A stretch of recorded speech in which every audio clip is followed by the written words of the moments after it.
당신이 찾던 무서운 이야기 고비의 TV.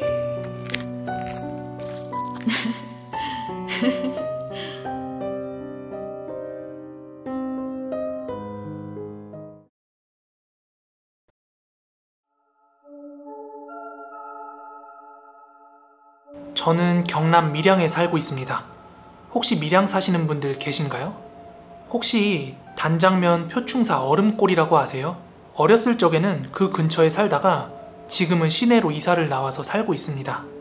이 이야기는 제 불알친구 이모군의 삼촌이 실제로 겪었던 이야기입니다. 밀양 시내에서 표충사를 가려면 국도를 타고 약 20분 정도 들어와야만 했습니다.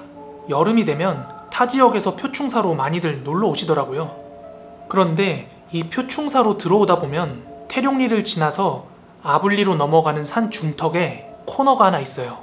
외부에서 놀러 오시는 분들은 그 길을 절대 모를 테지만 단장면 사람들만 아는 그 길은 예로부터 무서운 길이라고 잘 알려져 있었어요.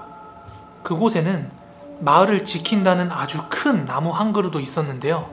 최근에 그쪽으로 길을 냈지만 그 나무만큼은 살려두고 길을 냈습니다. 동네 어르신들께 여쭤보면 그 길이 지금과 달리 비포장 도로였을 때부터 학생들이나 밤늦게 귀가하는 사람들이 유독 그 길에서 무언가에 쫓기듯 막 도망갔던 경험들이 있었다고 합니다. 그만큼 예로부터 귀신 목격이 잦았던 곳이라고 해요. 때는 삼촌이 결혼을 하시고 아이를 낳은 지 얼마 안 된 시점에 일어난 일입니다. 그날은 밀양 시내에서 잔치가 있어가지고 늦은 밤까지 잔치집에서 술을 아주 거하게 마셨대요.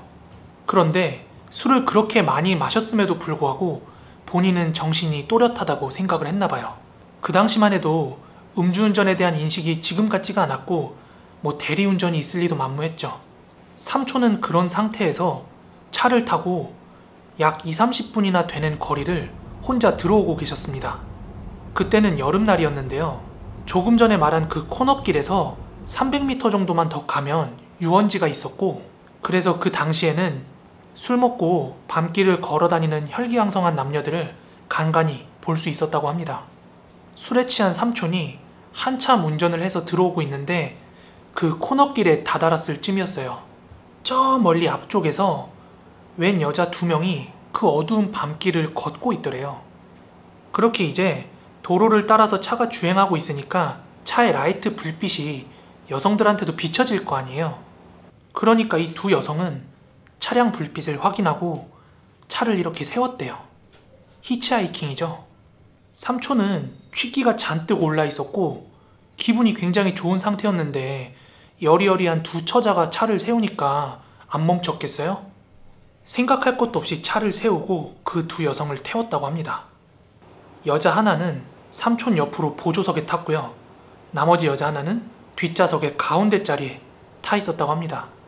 두 여성이 탑승을 하자마자 삼촌은 차를 출발시켰는데요. 운전을 하면서 그 여성 2분을 곁눈질로 힐끗힐끗 봤는데 그렇게 이쁠 수가 없었대요. 삼촌은 집으로 바로 들어가야 함에도 불구하고 그 처자들이랑 조금이라도 더 노닥거려 보려고 집까지 데려다 줄 생각을 하면서 운전을 하고 있었대요. 저기 어디서 오셨어요? 어디까지 가시는 길입니까? 저는 집이 요 근처인데 밀양 진짜 놀기 좋지요. 운전을 하면서 그 코너에 다다르기까지 짧은 시간 동안 삼촌이 이렇게 말을 걸었는데도 불구하고 이 여성분들은 전혀 대답을 안 하더래요. 이어 머쓱해진 삼촌은 음악이라도 좀 틀어드릴까요? 그렇게 삼촌이 오디오 버튼에 손을 갖다 대려고 할 때 코너를 지나고 있었는데요. 그 순간 조수석에 앉아있던 여자가 손바닥으로 삼촌의 턱을 강하게 후려치더래요. 생각해보세요. 엔간해서 여자가 손바닥으로 남자 뺨을 친다고 핸들이 돌아갈 정도로 밀려날까요? 삼촌은 그 여자한테 맞자마자 핸들이 꺾여서 거의 20-30m가 되는 낭떠러지로 전복 사고를 당했습니다. 그렇게 삼촌은 정신을 잃었고 얼마나 지났는지 모르겠지만 삼촌은 정신이 돌아왔고 차는 뒤집혀 있었다고 합니다. 그리고 전복되어 있는 차가 언제 폭발할지 모르기 때문에 삼촌은 얼른 빠져나가야겠다는 생각 때문에 차량 문을 열고 탈출을 시도하는데 몸이 너무 무거운 게 움직이지 않더랍니다.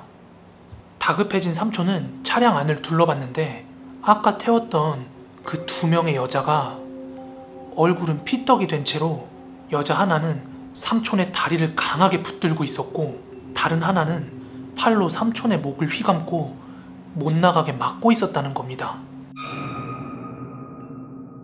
삼촌은 그제서야 그것들이 사람이 아니구나 라는 생각이 퍼뜩 들었대요.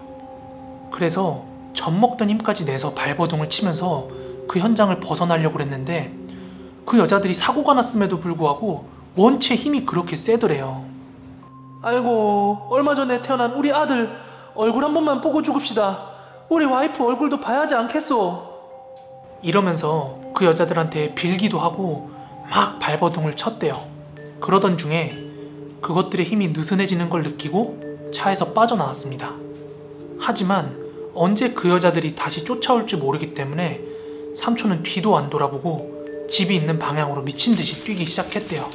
나중에 알고 보니까 삼촌의 다리는 이미 부러져 있는 상황이었는데 그때는 아픈 것도 못 느끼고 그렇게 뛰었다고 합니다. 그렇게 10분 정도 달렸는데요. 근처 유원지에서 장사를 하던 삼촌 친구분을 만났다고 합니다. 야, 뭔 일이고? 이 꼴이 뭐고? 네, 차 사고 났다. 경찰이랑 앰뷸런스 좀 불러도 내 차에 귀신 씌인 것 같다. 그렇게 간신히 앰뷸런스를 타고 삼촌은 병원으로 이송이 되었고요. 그런데 삼촌 차에 분명히 2 여성이 타고 있었기 때문에 구해야 되잖아요. 그 낭떠러지에는 레카도 들어올 수 없는 위치라서 119 구조대원분들이 직접 가서 수색을 하셨는데요. 차 안에는 아무도 없었고 그 주변을 뒤져도 아무도 없었다고 합니다. 다음 날이 돼서야 차량 견인 작업이 이루어졌고 차 안을 확인해봤지만 여성의 흔적이나 혈흔 등은 전혀 찾아볼 수가 없었다고 합니다. 지금 친구네 삼촌은 건강하게 아주 잘 살아 계십니다. 종종 삼촌을 만날 때마다 그 얘기를 듣곤 하는데 그렇게 무서울 수가 없습니다.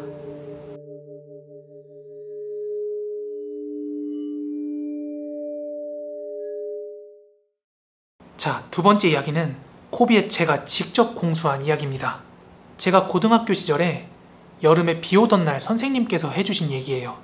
요즘 밖에 비가 자주 와서 들었던 얘기를 막 리마인드를 하다가 문득 떠오른 이야기입니다. 그럼 선생님의 시점에서 1인칭으로 들려드리도록 할게요. 저는 학생들에게 바른 생활을 가르치는 선생님이라는 직업이랑 어울리지 않게 학창시절에는 굉장히 공부랑 거리가 멀었습니다.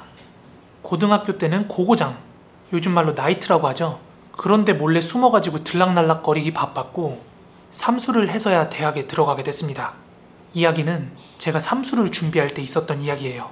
저는 부모님 속만 썩이다가 고등학교 때 허송세월을 그렇게 보내버렸어요. 그런데 고등학교 졸업할 무렵에 저희 어머니께서 매우 많이 아프셨어요. 이후에는 다행히도 건강을 되찾으셨지만 어머니가 한번 그렇게 아픈 걸 보니까 정신 차리고 공부해야겠다는 생각이 그렇게 들더라고요. 그래서 그때부터 눈 딱 감고 기초부터 열심히 공부를 시작했어요. 진짜 제 인생에서 그렇게 밤낮 없이 열심히 공부를 해본 게 21년 역사에 없었습니다. 하루는 장마철이었는데요. 비가 부슬부슬 쏟아지고 있었습니다. 여느 날처럼 저는 독서실에서 혼자 공부를 하고 있었는데 배가 슬슬 아파오는 게 화장실을 가야겠더라고요. 그렇게 독서실 건물에 딸린 작은 화장실에 들어갔는데요. 화장실은 굉장히 작았는데요. 세면대, 그리고 소변기 2개, 대변기 1칸 정도 딸린 그런 화장실이었어요. 그리고 대변기 문 밖 좌측으로는 창문이 하나 있었어요. 대변기 칸에는 문이 닫혀 있어서 제가 노크를 했는데 아무도 없어서 바로 들어갔습니다.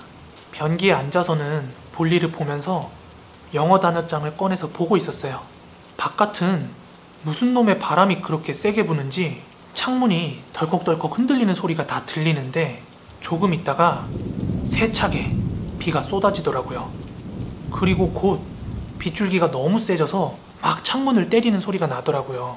그래서 저는 이야, 역시 장마는 장마구나 이렇게 생각을 하고 있었어요. 그런데 창문에서 탁탁거리면서 무슨 자갈 같은 게 부딪히는 소리가 나길래 이야, 이 날씨에 우박까지 내리나 보네. 날씨 한번 참 요란하네. 아무리 더웠던 여름철이라도 간간히 우박이 내리곤 했으니깐요. 그렇게 저는 볼일을 다 보고 뒤처리까지 하고 대병칸에서 나와서 손을 씻으려고 세면대 쪽으로 가고 있었어요. 그런데 그때 세면대 거울로 뒤에 있던 창문이 비치는데 정말 그대로 기절할 뻔했습니다. 그러니까 제가 들었던 소리는 처음부터 우박 소리가 아니었던 거예요. 게다가 그 독서실 화장실은 건물 2층에 위치하고 있었습니다.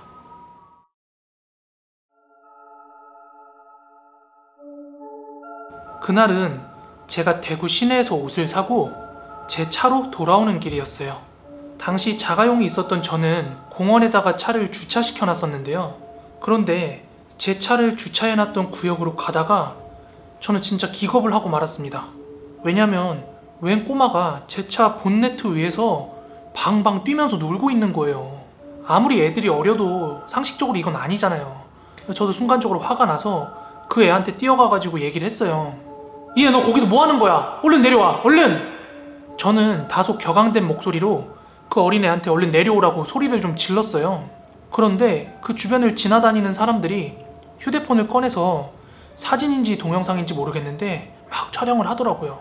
저는 인터넷에 돌아다니는 이슈처럼 뭐 무개념 초딩 뭐 이런 걸 찍는 줄 알았는데 사람들이 저를 손가락질하면서 막 욕을 하는 거예요. 제가 애한테 못할 정도로 소리를 지른 것도 아닌데 말이죠. 그렇지만 뭐 아무쪼록 제 차에도 손상이 갔을 거기 때문에 그 아이한테 부모님 어딨냐고 물어보려고 가까이 다가갔는데 그때 정말 기절할 뻔했습니다. 왜냐하면 본네트 위에 올라가 있는 그 아이의 눈이 완전 새까만 거예요. 너무 깜짝 놀라서 제가 잘못 봤나 싶었어요. 그때가 이미 해가 지고 난 뒤였거든요. 그래서 제가 잘못 봤나 싶어가지고 눈을 비비고 다시 본네트 위로 올려다 봤는데 그 아이가 사라져 있더라고요. 뭐지? 잘못 본 건가? 이런 생각을 하고 있을 즈음에 차 천장을 봤는데 그 아이가 차 천장에서 혓바닥을 길게 내빼고 미친듯이 또 쾅쾅 뛰고 있더라고요. 그때 아마 저는 정신을 잃고 쓰러졌던 것 같습니다. 왜냐면 거기까지밖에 기억이 안 나거든요. 일어났을 때는 제가 응급실에 있었고 주위에 있던 사람들의 신고에 의해서 응급실로 실려온 모양이더라고요. 그런데 그때는 제가 아직 정신이 혼미했기 때문에 한숨 더 자고 아침에 일어나서 퇴원을 했어요. 그리고 어제 차를 놔두고 온 그 공원에 다시 가서 블랙박스를 열어서 확인을 했는데요. 그 블랙박스 내용을 보고 정말 기겁을 했습니다. 다름 아니라 차 위에서 팔짝팔짝 뛰고 있던 게 바로 저였거든요. 그런데 더 희한한 건 제 키가 177에 몸무게가 69kg인데 그 정도로 방방 뛰었으면은 차 보닛이 완전 손상이 갔어야 되는데 멀쩡하더라고요. 저는 그 사건 이후에 너무 소름 돋고 두려워서 알바도 일주일이나 쉬었어요. 제 말이 거짓말 같나요? 저도 블랙박스를 보고 제발 거짓말이기를 바랬습니다. 하지만 분명히 그 위에서 뛰고 있던 건 저였고요. 그 뒤로 저는 귀신을 믿을 수밖에 없게 되었습니다. 예전에 SBS TV 프로그램 중에 임백천 투나잇 쇼라는 프로그램이 있었어요. 그때 그 방송에서 본 건데요. 귀신을 실제로 목격한 적이 있는 목격자, 그리고 UFO를 목격한 목격자들, 뭐 이런 사람들을 모아놓고 얘기를 하는 주제였어요. 한참 토크쇼가 진행되고 있었는데 임백천 아저씨가 귀신 목격자들한테 목격담에 대해서 인터뷰를 하는 시간이 있었거든요. 그런데 그때 들은 인터뷰 내용이 아직까지 생생합니다. 예, 안녕하세요. 혹시 귀신을 어디서 어떻게 보셨는지 설명을 좀 해주실 수 있나요? 집에 돌아가는 길에 저희 집 앞이 가로등도 없는 골목이거든요. 거기서 본인이 목격한 귀신의 생김새는 어떻던가요? 그냥 뭐 일반 사람이랑 다르지 않더라고요. 옷도 입고 있었고 얼굴도 사람 같고요. 그럼 말 그대로 사람 아닙니까? 왜 귀신이라고 생각하셨죠? 다 큰 어른이 길거리를 기어다닙니까? 그것도 공중에 떠가지고 말이죠.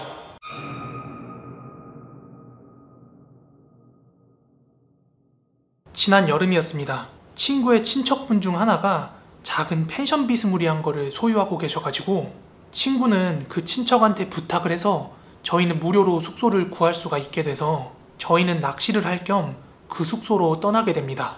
숙소는 가로등도 하나 없는 비포장 도로를 한참을 달려 들어가면 나오는 작은 펜션 같은 곳이었어요. 시설이 그렇게 좋지는 않았지만 공짜라는 사실에 만족을 하고 있었죠. 당시 바닷물이 만조가 되는 물때가 새벽 1시라서 남자 셋이서 할 것도 없고 간단하게 소주를 한두 잔 걸치고 있었는데 이게 생각보다 굉장히 걸쭉하게 많이 마시게 된 거예요. 그렇게 시간은 흘러서 밤 12시가 되었습니다. 술을 적잖이 마셨기 때문에 다들 운전할 정신은 아니라서 술이라도 좀 깨자고 다 같이 낚시채비를 챙겨가지고 걸어가고 있었어요. 그렇게 비포장 도로에 가로등도 하나 없는 길을 핸드폰 라이트에만 의존을 해가지고 걸어가고 있었는데요. 가는 길목 옆에 되게 생뚱맞게 건물이 하나가 있더라고요. 공사를 반쯤 진행하다가 멈춘 걸로 보이는데 개인의 집이라기보다는 약간 펜션에 가까워 보이는 모습이었어요. 약간 스산한 느낌이 들었지만 술 기운에 그 주변을 굉장히 좀 기웃기웃거리면서 구경을 좀 했어요. 그러다가 기다리고 있던 친구 한 놈이 얼른 가자고 승질을 내더라고요. 친구의 다소 어눌하면서도 공격적인 말에 알았다고 하고 저희는 그 친구를 뒤따라서 걷기 시작했어요. 얼른 가자고 한 친구가 제일 앞쪽에서 걷고 있었고 저와 나머지 친구 하나는 뒤에서 야한 농담 따먹긴 하면서 따라서 걸어가고 있었습니다. 거기가 워낙 오지라서 저희가 비포장도로를 벗어나서 포장도로로 들어섰는데도 불구하고 가로등이 하나가 없어서 굉장히 어두컴컴했습니다. 한참 열심히 걸어가던 중에 뒤에서 자동차 라이트가 비치더라고요. 뒤를 돌아보니까 택시 한 대가 다가오고 있었고 택시 전면 유리에는 빈 차 글씨가 눈에 띄더라고요. 그렇게 저희 옆으로 멈춘 택시는 창문을 열더니 저희한테 타라고 하더라고요. 낚시하러 가는 것 같은데 탈 생각 있어? 굳이 택시를 탈 필요는 없을 것 같아서 거절을 하려고 하는데 선두로 걷던 친구가 말없이 택시에 올라타더라고요. 이런 시골에서 택시를 잘못 얻어 타면 요금 바가지로 먹기 때문에 안 타려고 그랬는데 친구가 타니까 그냥 분위기에 같이 탔어요. 그런데 저희가 택시에 올라타자마자 운전수 아저씨께서 미친듯이 속력을 올리더라고요. 말씀드린 대로 거기가 무슨 잘 발달한 차도도 아니었는데 말이죠. 그렇게 한 1분 정도? 진짜 속도를 때려밟듯이 운전을 하다가 천천히 속도를 줄이면서 저희한테 여쭤보시더라고요. 혹시 하는 말인데 혹시 자네들 뒤에 따라오던 저 여자 일행 아니었지? 네? 저희 3명밖에 없었는데요? 제가 그렇게 대답을 하고 나니까 운전수 아저씨께서는 그대로 다시 그냥 운전을 하시더라고요. 그런데 아까부터 말이 없던 친구 하나 있죠. 걔가 엄청 떨리는 목소리로 기사 아저씨도 보셨어요? 그 친구의 말에 닭살이 바짝 돋더라고요. 혹시 흉가 쪽에 간 것 같은데. 이어서 기사 아저씨가 말씀하시기를 아까 저희가 봤던 그 건물 있죠. 그 건물주가 한 여성분이었는데요. 펜션 사업을 하려고 투자를 받아가지고 펜션을 짓다가 사기를 당하는 바람에 억대의 빚이 생겼대요.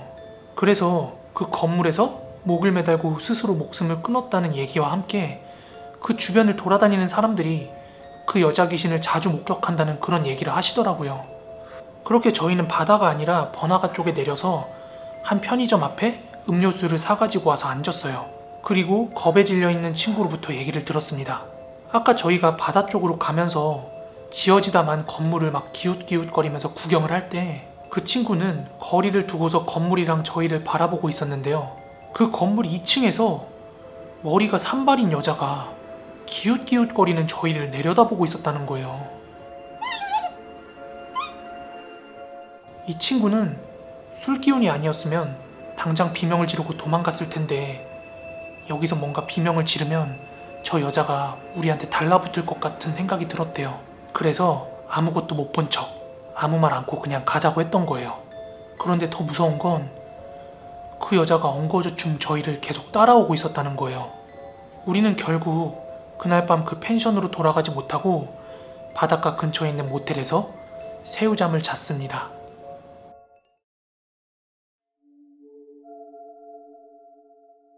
때는 유달리도 더웠던 4년 전의 어느 여름날이었습니다. 당시 저는 제주도에 살고 있었고 그랬기 때문에 제 주변에 있는 친구들도 모두 제주도에 거주를 하고 있었습니다. 저와 제 친구들은 며칠 동안 이어진 무더운 폭염에 한 친구네 집에서 죽치고 드러누워 있는 게 저희의 일상이었습니다. 이 친구는 전기세 생각 안 하고 에어컨을 펑펑 틀어놓고 생활을 했기 때문인데요. 그렇게 각자 누구는 컴퓨터 게임을 하고 있고 누구는 스마트폰을 하고 있고 이런 와중에 한 친구가 바닷가에 가자고 얘기를 하더라고요. 저희는 며칠째 친구네 집에서 방콕을 하면서 영화를 보고 게임을 하는데 질려가지고 그렇게 하자고 흔쾌히 수락을 했습니다. 여러분들 아시다시피 제주도는 사방이 바다로 둘러싸여 있어요. 그래서 저와 제 친구들은 대충 옷을 걸쳐 입고 버스를 타고 제주도에 있는 함덕해수욕장이라는 곳으로 놀러를 갑니다. 저희는 주변에 있는 편의점에 들려서 소주랑 맥주 그리고 과자거리를 좀 사가지고 술 마실 장소를 찾아다니고 있었어요. 저를 포함해서 친구들은 남자 5명이었기 때문에 평소 같았으면 그냥 편의점 앞에서 노가리 까면서 한 잔 두 잔 하고 말았을 텐데 그날따라서 파도 소리가 너무 시원한 거예요. 그리고 그때는 물도 적당히 빠져있던 터라 모래사장 위에서 다 같이 둘러앉아서 술을 먹기로 합니다. 날은 더웠지만 시원한 파도 소리가 들려오고 선선하게 바람이 불어오니까 썩 기분이 나쁘지 않더라고요. 그렇게 저희 친구들은 모래사장에 둥글게 앉아가지고 두런두런 이런 이야기를 나누고 있었어요. 그렇게 모래사장 위에 5명이 둥글게 앉으니까 저랑 제 옆에 있던 친구 동훈이는 바다 쪽을 정면으로 바라보고 있었고요. 나머지 친구 3명은 바다를 등지고 앉는 형세였죠. 저희는 여자 얘기도 하고 미래에 대한 얘기도 하고 그렇게 즐겁게 이야기를 나누고 있었어요. 그렇게 한참 동안 얘기를 나누고 있는데 제 옆에 있던 친구 동훈이가 바다 쪽을 보면서 뭔가 인상을 찌푸리면서 자세히 보려고 하는 듯한 눈빛 있죠. 막 이렇게 집중해서 뭘 봐요, 찌푸리면서. 그래서 저는 야, 너 뭐해? 왜 그러냐고 동훈이한테 물었어요. 그랬더니 동훈이가 바닷가 쪽을 손으로 가리키더니 저쪽에 뭐가 있는 것 같다고 그러는 거예요. 그래서 동훈이가 손가락으로 가리킨 방향을 저도 한번 자세히 봤어요. 그런데 어느 정도 거리는 있었지만 정말 분명하게 그 형체를 저도 봤거든요. 뭔가 새하얀 사람의 얼굴처럼 생긴 형태였는데요. 앞면의 윤곽들이 구분이 안 될 정도로 퉁퉁 불어있더라고요. 그런데 머리카락이 길었던 걸로 봐선 여성으로 추측이 되는데 이 얼굴의 형태가 물 위로 얼굴만 나왔다가 들어갔다를 계속 반복을 하고 있는 거예요. 저희가 술을 마시고 있긴 했지만 얼마 마시지 않은 상황이라서 전혀 취기가 올라와 있는 상태는 아니었거든요. 그래서 저는 멀쩡한 제 두 눈으로 그걸 똑똑히 목격하고 난 뒤에 정말 놀라서 비명이 이 목끝까지 차올랐어요. 하지만 그런 느낌 있죠. 여기서 제가 비명을 지르면 그 형태가 뭔가 날 바라볼 것 같은 그런 느낌. 그래서 저는 바다를 등지고 있는 나머지 친구 3명한테 얘기를 했어요. 야야, 니들 뒤쪽으로 이상한 거 있어. 한번 봐봐. 이렇게 굉장히 조심스럽고 조용히 얘기를 했는데요. 나머지 친구들이 동시에 뒤를 돌아서 바다 쪽을 봤는데 보이긴 뭐가 보이냐고 그러는 거예요. 되려 저희 보고 시시한 장난을 친다고 역장난을 치더라고요. 니네 어깨에 있는 거 뭐냐 이런 식으로요. 그때서야 저는 직감적으로 느낄 수가 있었는데 저거는 시신 같은 것도 아니고 귀신이다 이런 확신이 들더라고요. 하지만 친구들이 있긴 뭐가 있냐고 그렇게 얘기한 뒤로 저희도 다시 바닷가를 봤는데 아무것도 보이지가 않는 거예요. 지금 생각하면 그때 얼른 자리를 떴어야 되는데 저희는 별일 없겠지 하면서 이어서 술을 마시고 있었어요. 그리고 나서 다시 한참을 저 역시도 이제 취기가 올라올 정도로 술을 마시고 있었는데요. 갑자기 제 오른쪽 허벅지 한편이 점점 뜨거워지기 시작하는 거예요. 겨울에 주머니에 넣어놨던 핫팩이 갑자기 뜨거워지면 이 허벅지에 열이 오르잖아요. 그렇게 점점 뜨거워지더니 정말로 바지에 불이 붙었나 싶을 정도로 너무 뜨거워지는 거예요. 갑자기 뜨거워. 뭐야 너무 뜨거워서 뭐지? 하고 벌떡 일어서는 순간 갑자기 첨벙 하는 소리와 함께 제 종아리까지 물이 차올라 있는 거예요. 멀쩡히 술을 마시다 말고 허벅지에 불타는 느낌이 들어서 벌떡 일어났는데 종아리에 물까지 차 있고 이게 무슨 상황인가 싶어가지고 상황 파악을 하려고 하는데 보통 여러 사람이서 술을 마시고 있다가 저처럼 누가 벌떡 일어나면 다들 왜 그래? 하고 반응을 하는 게 보통이잖아요. 그런데요, 제가 벌떡 일어난 상태에서 친구들을 내려다보고 있을 때는 얘네들이 뭔가 넋이 나간 것처럼 태연하게 막 웃고 있는 거예요. 게다가 바다를 등지고 앉아있던 그 친구들의 약 1m 정도의 뒤편에서 아까 봤던 그 여성의 머리가 굉장히 빠른 속도로 물 위로 올라왔다 내려갔다를 반복을 하고 있는 거예요. 저는 사람이 갑작스럽게 귀신을 보면 몸이 굳어버린다는 말 있죠. 그게 순간 뭔 말인지 알겠더라니까요. 아까는 그 형체가 멀리 있어가지고 퉁퉁 불었다 정도만 보였는데 이게 지금은 제 코앞에 있는 거잖아요. 얼굴은 퉁퉁 불어있는데 입이라고 생각되는 구멍 하나만 활짝 찢어져 있더라고요. 정말로 그때는 내가 귀신에 지금 단단히 홀렸구나 이런 생각과 함께 죽는 건가? 이런 생각이 들더라고요. 그렇게 귀신이라고 생각되는 형체를 보고 제 몸은 굳어 있었는데 다시 한번 제 허벅지 쪽이 너무 뜨거워오기 시작하는 거예요. 그렇게 정신이 번뜩 돌아오더라고요. 그리고 이대로 있으면 안 되겠다 싶어서 애들을 정신 차리게 해서 데리고 나가려고 옆에 있는 동훈이의 뺨을 먼저 한 대 때렸어요. 동훈이는 그렇게 뺨을 한 대 맞고 나니까 정신을 차리면서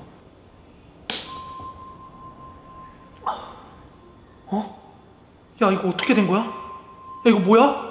뭔가 이러면서 꿈에서 깬 것 같은 반응을 보이는 거예요.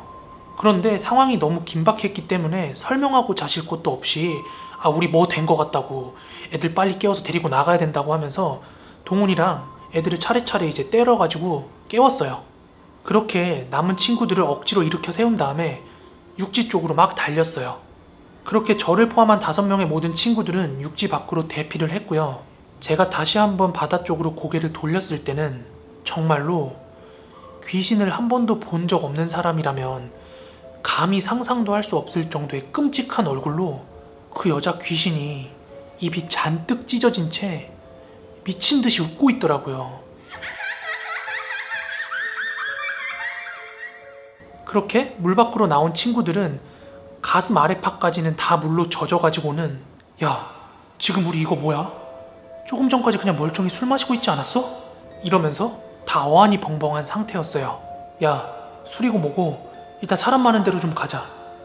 그렇게 저희는 말이 끝나기 무섭게 편의점으로 달리기 시작했습니다. 그렇게 남자 5이서 편의점 앞에서 오돌오돌 떨면서 조금 전 있었던 상황을 얘기를 하고 있었는데 이걸 뭐 경찰에 신고할 것도 아니고 다른 사람한테 말해봤자 믿어줄 것도 아니고 그래서 다 같이 정리하고 집으로 돌아가는 게 좋겠다고 얘기를 해서 택시를 잡으려고 했는데 저희가 택시를 타고 집을 가려면 돈을 지불을 해야 되는데 조금 전에 저희가 물속에 있었기 때문에 주머니에 있던 돈이나 지갑들이 다 젖어 있었기 때문에 그 편의점 앞에서 잠깐 돈을 말리면서 뭐 지갑 같은 걸 정리를 하고 있었어요. 그렇게 저도 젖어 있는 지갑이랑 그 안에 있는 돈, 카드, 소지품 등을 꺼내서 정리를 하고 있는데 예전에 할머니께서 지어주신 부적이 하나 있었거든요. 제가 지갑 속에 꽁꽁 넣어갖고 다니던 부적이요. 이 부적이 보이질 않는 거예요. 그런데 이 부적은 지갑 구석지에 꽁꽁 숨겨놨던 거라 물에 젖으면 젖었지 빠져가지고 흘러갈 리는 없었거든요. 그런데 그때서야 문득 생각이 나더라고요. 제 허벅지에 불타는 듯한 느낌이 들면서 정신이 바짝 돌아왔던 게 이 부적 때문은 아니었을까 하는 생각이요. 저는 개인적으로 그렇게 믿고 있습니다. 게다가 제가 이 믿음을 확신하게 된 계기가 있었는데요.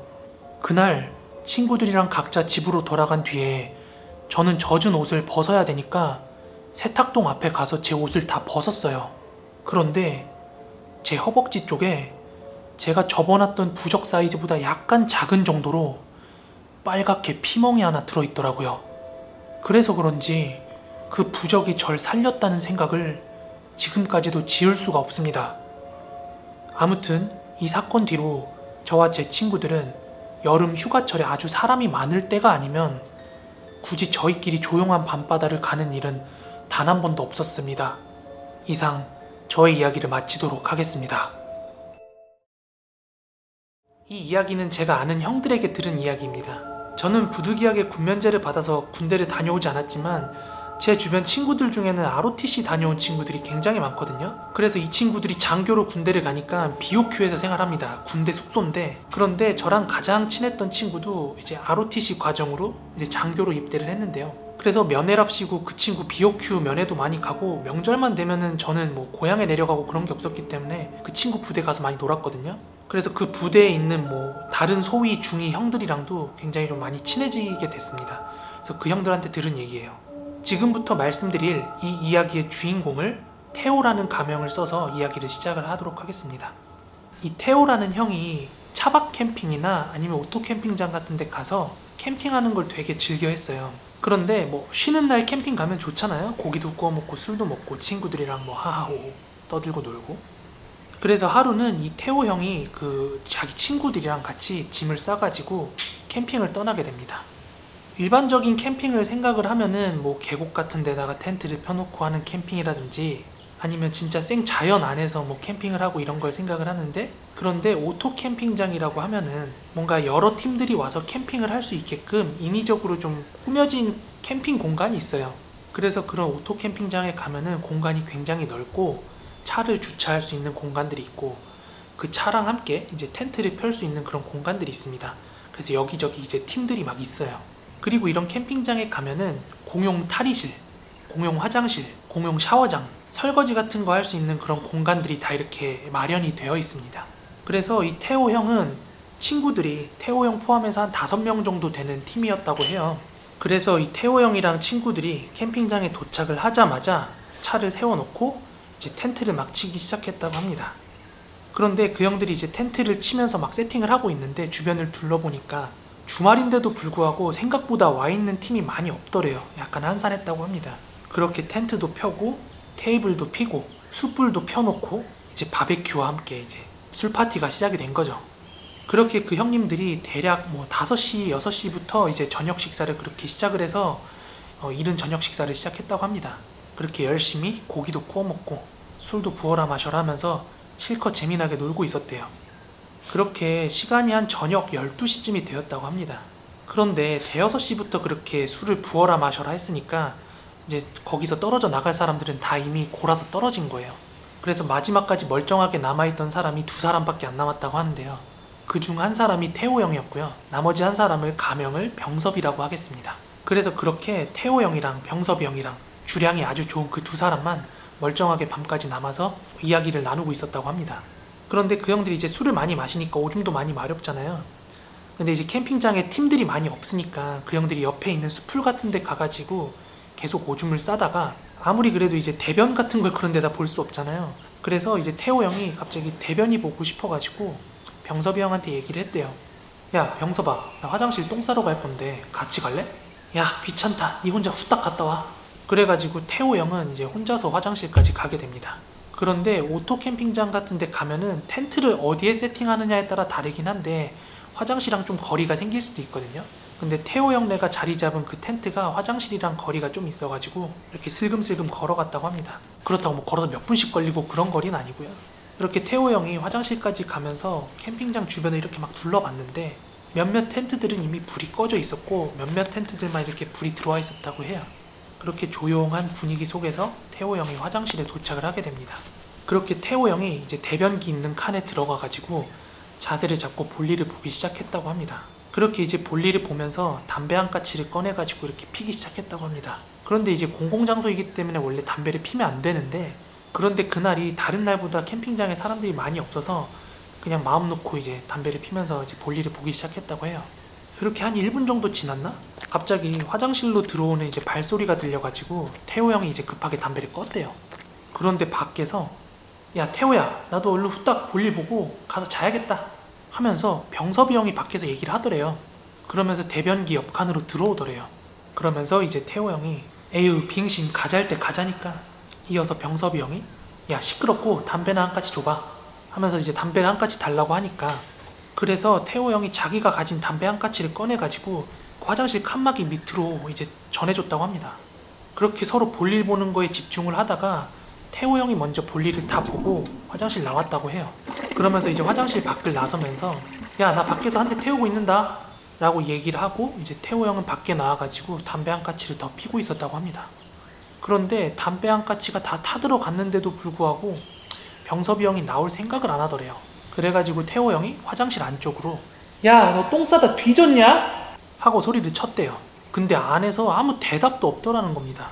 그래서 그냥 기다리기 짜증나니까 태호 형이 터덜터덜 걸어서 이제 텐트까지 다시 돌아옵니다. 그런데요, 텐트로 들어왔는데 텐트 안에서 병섭이 형이 캠핑 의자에 앉아가지고 핸드폰을 하고 있더랍니다. 그러면서 의자에 앉아있던 형이 태호 형을 보면서 야, 너 뭐 똥을 하루 종일 싸냐? 하고 이야기를 하더래요. 그러니까 뭔가 이상한 거죠, 태호 형이. 야, 너 언제 들어왔냐? 하고 물었대요. 그랬더니 이어서 뭔 소리야? 야, 너 좀 전까지 화장실에 있었잖아. 아, 한밤중에 뭔 개소리야. 아니, 너 내 옆칸에서 똥 싸고 있었잖아. 너 내가 담배 줬냐 안 줬냐? 이 새끼 내가 말할 때 뭐 귓등으로 듣고 있었나? 야, 나 담배 끊는다고 2주 전부터 담배 입에도 안 댔어. 그래서 태호 형이 이제 구라까지 말라면서 손이랑 입냄새를 맡았는데 담배 냄새가 아예 안 나더래요. 근데 진짜로 태호 형이란 사람이 술이 겁나 세요. 그래서 아무리 많이 마셔도 뭐 기절도 안 하고 전날에 있었던 거 정말 또렷하게 기억하는 그런 형이거든요. 그래서 이게 뭔가 너무 이상하니까 태호 형이 병섭이 형한테 같이 화장실 한번 가달라고, 같이 가보자고 그렇게 얘기를 했대요. 그래가지고 다시 화장실로 거슬러 올라갔는데 아까 그 병섭이 형이 있었다고 했던 그 화장실 대변칸 칸막이가 문이 닫혀 있더랍니다. 그래서 태호 형이 살짝 노크를 했대요. 똑똑똑 하고. 그런데 안쪽에서 어떤 소리가 없으니까 태호 형이 슬쩍 문을 밀어서 열었다고 해요. 그런데요, 세상에 아까 화장실 옆 칸 아래로 건넸던 담배가 그대로 놓여 있더랍니다. 그러니까 태호 형이 느끼기에 이건 도저히 말이 안 되는 거예요. 왜냐면 칸막이 아래로 이렇게 담배를 건네줄 때 바닥에다 놔준 게 아니라 손에서 손으로 건네줬단 말이에요.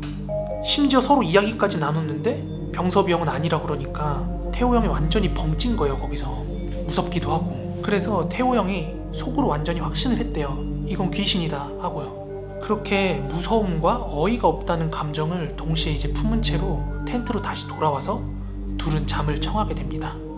그런데요, 여기서 끝이 아닙니다. 그렇게 다음날 아침이 됐는데요, 전날에 이제 술이 완전 떡이 됐던 그 친구들이 눈을 막 뜨기 시작할 무렵이었다고 해요. 그렇게 느지막이 막 눈을 떠가지고 막 이야기를 하고 있었대요. 네가 설거지 하라는 둥, 아침 누가 할 거냐는 둥, 누가 라면을 끓일 거냐는 둥 막 그런 얘기를 하다가 태호 형이 어제 화장실에서 병섭이 형이랑 겪었던 이야기를 막 얘기를 하기 시작을 했어요. 어제 내가 화장실에 갔는데 분명히 병섭이가 내 옆칸으로 들어와가지고 얘기도 나누고 담배도 내가 건네줬는데 텐트로 돌아왔을 때는 병섭이가 있었다고. 그리고 다시 가보니까 내가 건넸던 담배가 화장실에 그대로 있었다고 친구들한테 이 얘기를 했습니다. 그런데 그 캠핑을 같이 간 팀이 5명 정도 된다고 했잖아요. 그 중에 다른 한 친구분께서 이제 태호 형한테 묻더래요. 태호, 너가 화장실 갔던 그 시간대가 언제쯤이었냐고 그렇게 묻더랍니다. 그래서 태호 형이 한밤중에 그랬다고, 한 대략 12시 전후로 그랬던 것 같다고 그렇게 얘기를 했어요. 그리고 나서 그 형이 다시 묻더랍니다. 야, 태호야, 너 그 이후에 화장실 갔냐 안 갔냐? 야, 너 같으면 그런 일 겪고 다시 화장실 갈 수 있겠냐? 그랬더니 그 친구분께서 이렇게 얘기를 하더래요. 야, 우리가 본 거 귀신 맞는 것 같아. 그 다른 친구분의 자초지종을 들어보니까 이러합니다. 그러니까 어제 태호 형이랑 병섭이 형은 끝까지 남아있었지만 그 나머지 친구분들은 일찍 잠이 들었잖아요. 그래서 그 친구분께서 새벽에 잠을 깬 거예요. 이제 술 많이 먹으면 가끔씩 이렇게 술동이라고 해가지고 배 아프고 하잖아요. 그래서 이제 그 친구분께서 볼일을 보기 위해서 화장실을 갔다고 합니다. 그런데 그때 시간이 새벽 뭐 대여섯 시쯤 된 시간이었다고 해요. 아직 해가 뜨기 직전. 그렇게 이제 그 다른 형님께서 화장실에 들어와가지고 앉아가지고 이제 볼일을 보고 있는데 옆칸에서 야, 누구야, 나 담배 한 까치만 이렇게 얘기를 하더래요. 그런데 목소리가 분명히 태호 형이었대요. 그래가지고 야, 태호냐? 너 난 줄 어떻게 알았냐? 하고 물었는데 그냥 너일 것 같았어 뭐 이런 식으로 대답을 했더래요. 그래가지고 그 형님께서 대변칸 칸막이 아래로 담배를 한 까치를 이렇게 넣어줬대요. 그렇게 그 형님께서는 먼저 볼일을 다 보고 다시 텐트로 천천히 걸어서 돌아왔다고 합니다. 그런데 그 형님께서 텐트에 도착해서 다시 잠자리에 들려고 들어오는데 조금 전까지 화장실에 있었던 태호 형 있죠? 태호 형이 텐트 안에서 자고 있더랍니다. 그런데 아침에 일어나자마자 그 이야기가 서로가 막 공유가 되니까 그 형들이 막 아우 소름 돋는다고 막 이제 혼비백산이 된 거예요. 그런데 그 형들이 일어났을 때는 이제 해도 떠 있고 주변에 와 있는 캠핑족들도 이제 막 들썩들썩하고 이러니까 막상 그 아침에는 막 그렇게 엄청 무섭지는 않았는데 괜히 뭔가 귀신이 붙는다든지 막 부정이 타거나 안 좋은 일이 생길까봐 빠르게 이제 짐을 정리해가지고 캠핑장을 떠났다고 합니다. 이야기는 여기까지고요.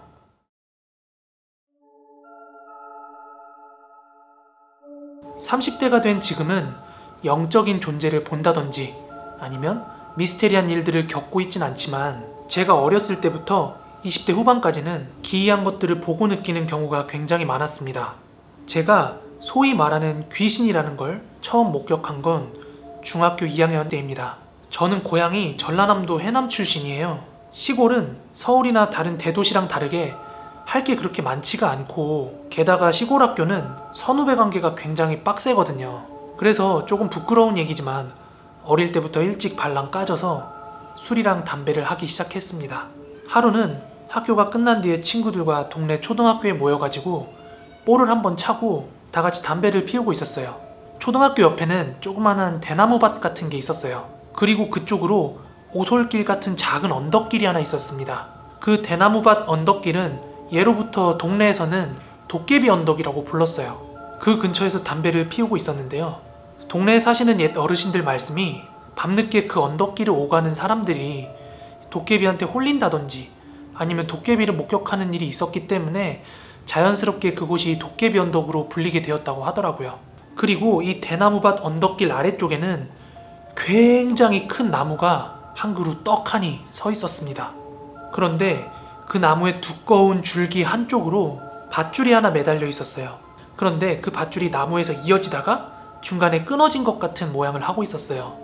그때까지만 해도 이게 들려오는 소문이라든지 약간 카더라 같은 느낌이었는데 예전에 한 젊은 여자 하나가 그 나무에서 목을 메고 스스로 목숨을 끊은 일이 있었다고 합니다. 그 여성분을 수습할 때 그 밧줄을 끊어낸 거고 그게 아직까지 남아있는 거라는 그런 말이 있었어요. 이야기는 여기서부터입니다. 당시 그 자리에 있던 친구들이 대략 6명 정도였던 걸로 기억을 해요. 그때는 가을이었고 시간은 해가 질 무렵이었는데 태양이 빨갛게 노을이 지고 있었어요. 그런데 친구 하나가 주변에서 뭔가 버려진 것 같은 애들 타는 세발자전거 있죠? 그걸 어디서 주워온 거예요. 친구들 몇 명은 언덕에서 담배를 피고 있었고 나머지 친구들은 순서를 바꿔가면서 그 세발자전거로 언덕을 슬라이딩하면서 막 내려오는데 지들끼리 재밌다고 막 웃고 떠들고 난리를 피우고 있었습니다. 그러던 중에 저도 그 모양새가 꽤나 재밌어 보여가지고 저도 한번 타보려고 자전거를 들고 언덕 꼭대기까지 올라갔어요. 그렇게 언덕 끝에서 저는 세발자전거로 내려오기 시작을 했어요. 그런데 제가 내려오기 전부터 이미 서로들 웃음보가 터져 있는 상태라서 제가 내려올 때도 막 친구들이 깔깔거리는 소리가 들렸어요. 그렇게 언덕길을 빠르게 내려오고 있는데 친구들이 서 있던 자리를 지나칠 때쯤에 제가 고개를 돌려서 친구들이 있는 방향을 봤어요. 그런데 아직도 제 머릿속에는 그 장면이 뭔가 슬로우 모션 돌아가듯이 기억에 생생한데요. 제가 본 건 친구들이 서 있던 대나무 밭의 중간 하얀 소복을 입은 긴 생머리의 여자가 쭈그리고 앉아서는 저를 바라보고 있더라고요. 진짜 이런 상황을 겪어보지 않은 분들은 모르실 텐데요. 그 순간 숨이 턱 하고 막히더라고요. 그렇게 그 짧은 찰나의 순간에 그 형태를 목격하고 나서 저는 너무 놀래가지고 세발자전거의 손잡이를 놓쳐서 저는 언덕 다 내려왔을 때쯤에 넘어졌어요. 그 언덕의 경사가 아주 심하진 않았거든요. 그런데 제가 핸들을 놓고 넘어져 버리고 땀까지 삐질삐질 흘리고 있으니까 친구들이 저한테 뭐하냐고 막 깔깔거리면서 놀리는 거예요. 그렇게 저는 넘어졌던 자리에서 다시 일어나서 흙을 좀 털어내고 다시 수습을 한 뒤에 아까 그 방향을 자연스럽게 다시 쳐다봤어요. 그런데 아무것도 없더라고요. 그 당시 저는 제가 헛것을 봤다고 전혀 생각을 하지 않았기 때문에 굉장히 겁에 질려 있는 상태였어요. 그래서 친구들한테 빨리 와보라고 한 다음에 문방구가 있는 곳까지 갔어요. 그리고 친구들한테 야, 너희들 진짜 아무것도 못 봤어? 야, 구라까지 마. 보긴 뭘 봐. 친구들은 굳건하게 그 자리에는 우리 말고 아무도 없었다. 거짓말 치지 말라면서 오히려 저한테 뭐라고 하더라고요. 그렇게 완전히 해가 저물어 갈 때쯤 친구들과 헤어지고 집에 가는 내내 생각을 해봤는데요. 도대체 내가 본 건 뭐였을지, 혹시 그 동네에 돌고 있는 스스로 목숨을 끊은 그 여성에 대한 소문이 사실인가? 만약에 그게 사실이라면 나는 그 혼령을 본 건가? 이런 막 혼란스러움이 찾아오더라고요. 저는 아직도 제가 봤던 그 혼령의 모습을 정확히 기억을 해요. 하얀 옷과 긴 머리, 그리고 얼굴에 눈, 코, 입은 아무것도 보이지가 않았어요. 그걸 목격한 뒤로 저는 그 언덕에 두 번 다시 가지 않았어요. 하지만 여기서 끝이 아니에요. 그 이후에 친구들은 어른들의 눈을 피해서 다시 담배를 피려고 그 언덕에 가자고 했어요.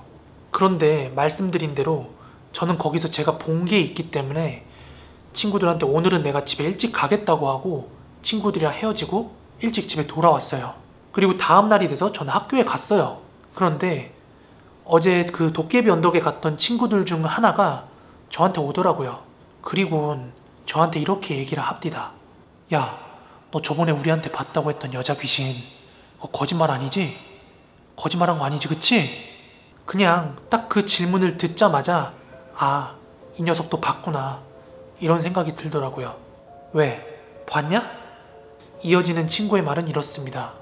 어제 친구들끼리 다 같이 도깨비 언덕으로 갔을 때 여느 날처럼 담배를 피면서 그냥 시시껄렁한 얘기를 나누고 있었대요.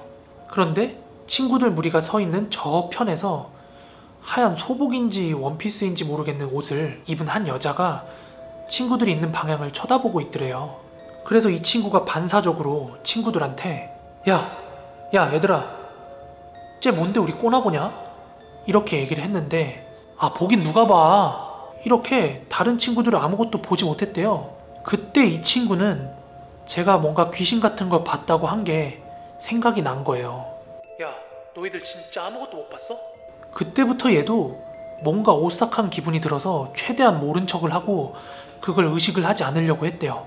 그렇게 적당히 담배를 다 피우고 마을로 다시 내려오고 있는데 친구들 다 같이 그 언덕 아래에 있는 큰 나무 옆을 지나오고 있는데 이 친구의 측면 시야 쪽으로 사람 다리로 보이는 무언가가 대롱대롱 매달려 있는 게 보였다고 합니다. 얘는 이 순간 정말 도망가고 싶고 비명도 지르고 싶었는데 끝까지 참고 그것을 의식하지 않고 지나갔다고 합니다. 그리고 다음 날이 돼서야 저한테 와서 지금 이 이야기를 해준 거고요. 다행히도 친구는 그날 이후에 뭔가를 본다든지 기이한 경험을 하는 일은 없었습니다. 하지만 오늘의 사연이 저에게는 이 세상에 아닌 것을 보게 된 첫 번째 계기가 됩니다. 이 이야기를 듣는 여러분들께서 저의 이야기를 더 듣고 싶다면 다음에 더 들려드리도록 하겠습니다.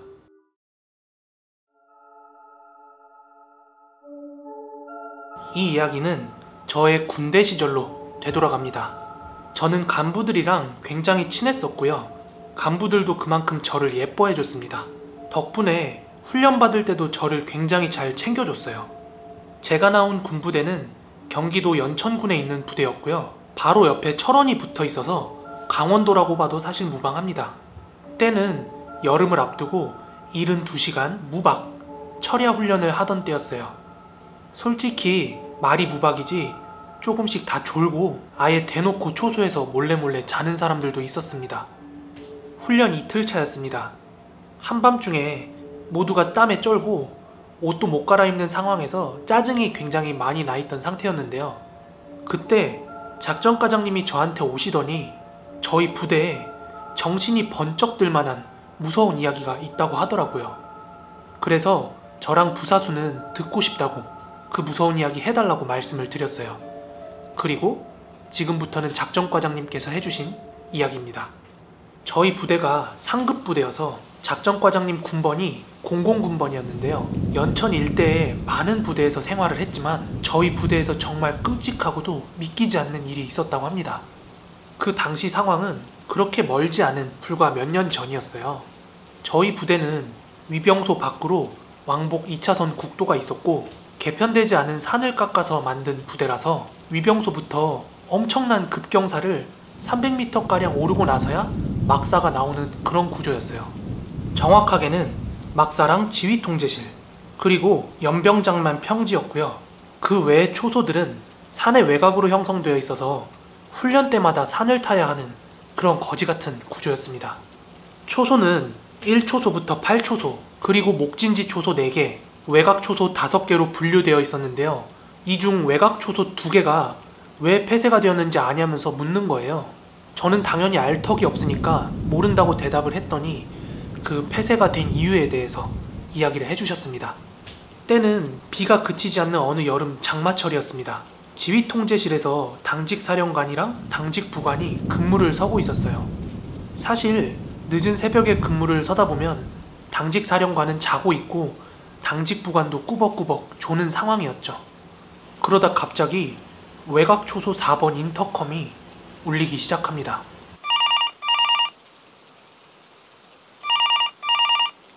인터컴은 전선을 깔아서 연결한 직통전화라 각 초소마다 인터컴이 한 대씩 구비가 되어 있었고 수화기를 들면 바로 연결이 되는 그런 원리였어요. 그런데 사실상 외곽 초소는 훈련이나 실제 상황이 아니면 근무를 하지 않기 때문에 졸고 있던 당직 부관이 그 소리를 듣고 당황하게 됩니다.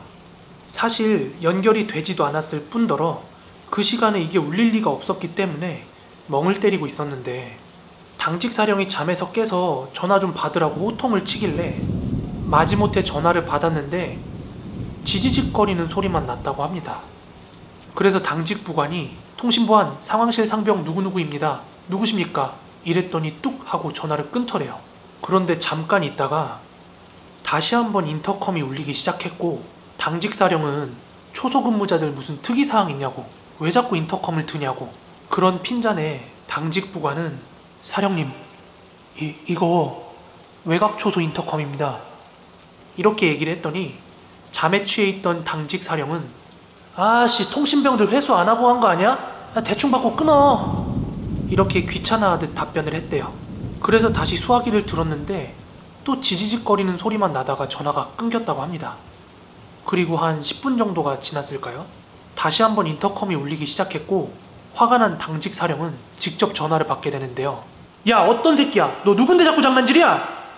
그렇게 씩씩거리면서 호통을 치곤 전화를 끊더니 당직 부관한테 랜턴을 하나 주고는 야 너 순찰 다녀와 이렇게 얘기를 하더래요. 그렇게 찝찝한 마음을 안고 당직 부관은 위병소로 내려갔습니다. 그리고 위병소 근무자들한테 상황 설명을 하고 외곽 초소로 이어져 있는 산을 타기 시작했다고 합니다.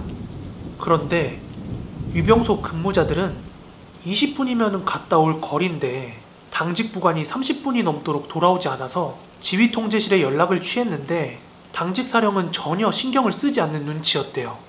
왜냐면 당직 부관, 그 상병은 나름대로 짬도 있었고 문제될 일도 없고 문제를 만들 사람도 아니라서 그렇게 신경을 안 썼던 것 같습니다.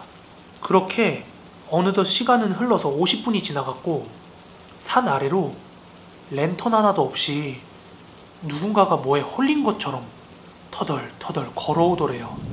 위병소 근무자들은 거수자가 아닐까 하고 경계를 취하고 있었는데 완장을 보니까 당직 부관인 거예요.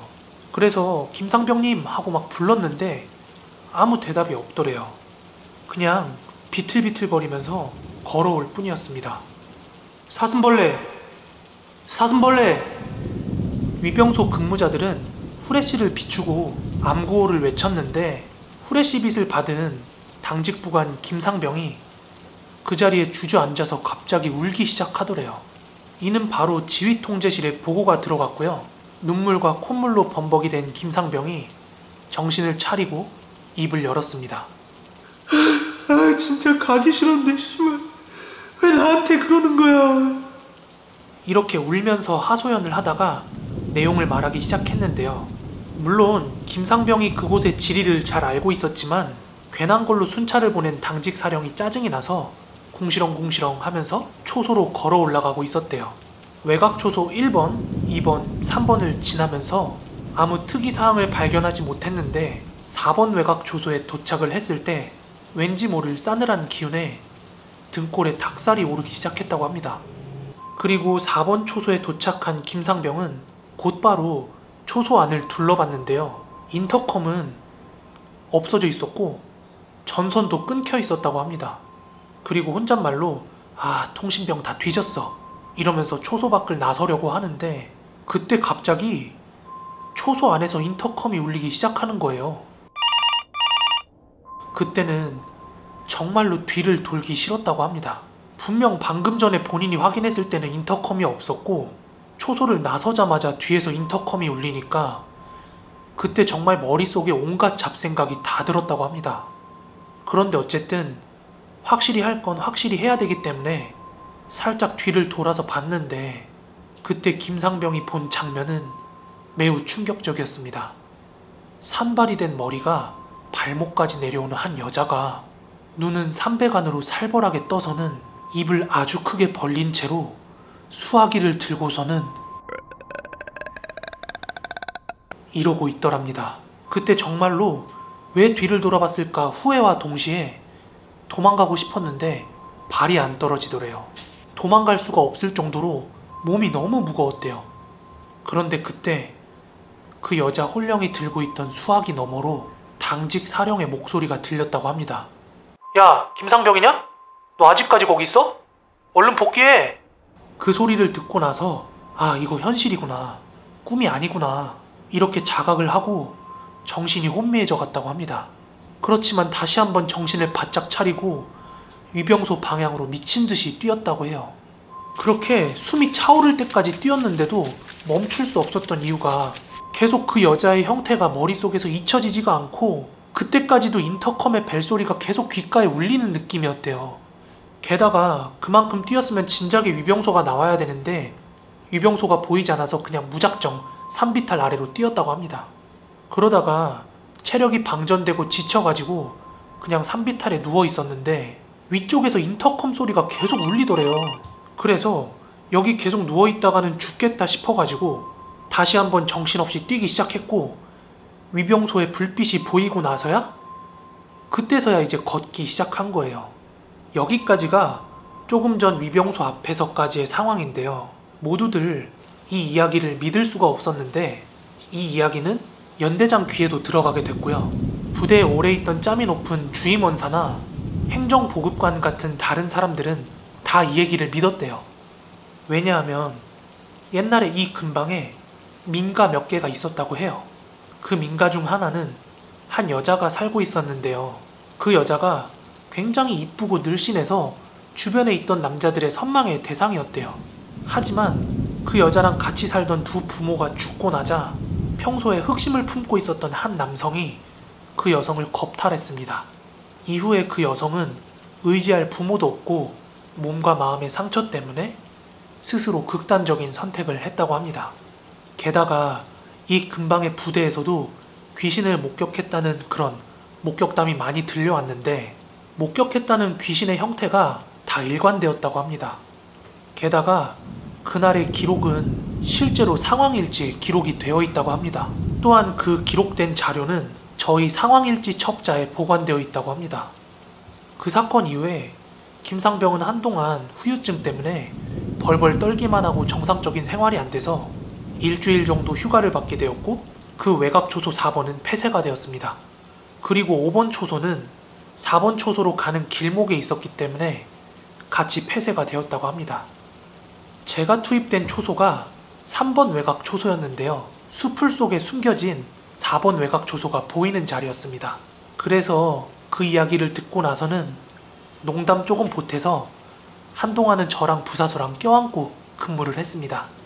그리고 실제로 제가 있던 부대에 계셨다가 다른 부대로 가신 주임원사님께서 방문하셨을 때 제가 한번 여쭤봤어요. 조심해. 그 근처 웬만하면 가지마. 어? 이렇게 신신당부를 하시더라고요. 제가 직접 겪은 이야기는 아니지만 생각하면 생각할수록 등골이 서늘한 이야기입니다.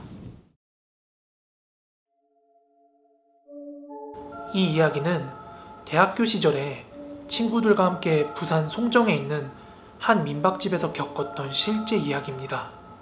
때는 한여름의 성수기 시즌이었어요. 당시 휴가철에 여유가 없었던 저는 친구 3명이랑 가까운 송정에라도 갔다 오자고 무작정 차를 타고 송정으로 향했습니다. 멀리 가는 것도 좋지만 사실 집이 부산인지라 지천에 깔린 게 바다였어요. 그나마 송정은 관광하러 많이 오는 지역이다 보니까 가면서도 나름 설레긴 하더라고요. 그렇게 도착을 한 뒤에 들뜬 마음으로 해수욕장을 찾았는데요. 아무래도 성수기의 부산인지라 펜션이며 민박집이며 식당이며 사람이 다 바글바글하고 가득 차 있더라고요. 그리고 비어있는 숙소를 찾을 수가 없어서 그대로 집으로 돌아갈 판이었습니다.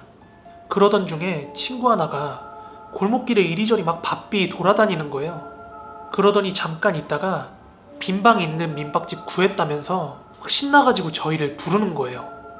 저희끼리는 이 새끼 써먹을 데 있는 놈이라면서 막 그렇게 대견하다고 칭찬을 하면서 그 민박집으로 향했습니다.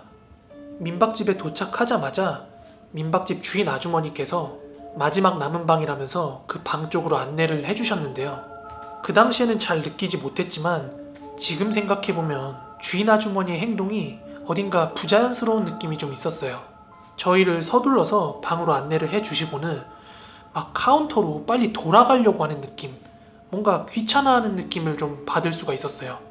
그 표정이나 조급해하는 모습이 역력했습니다. 물론 성수기였으니까 다른 일로 바빴을 수도 있었겠죠? 아무튼 저희는 성수기에 남자 4명이서 묵을 수 있는 방을 1박에 4만원에 구했다는 사실에 굉장히 만족스러워하고 있었습니다.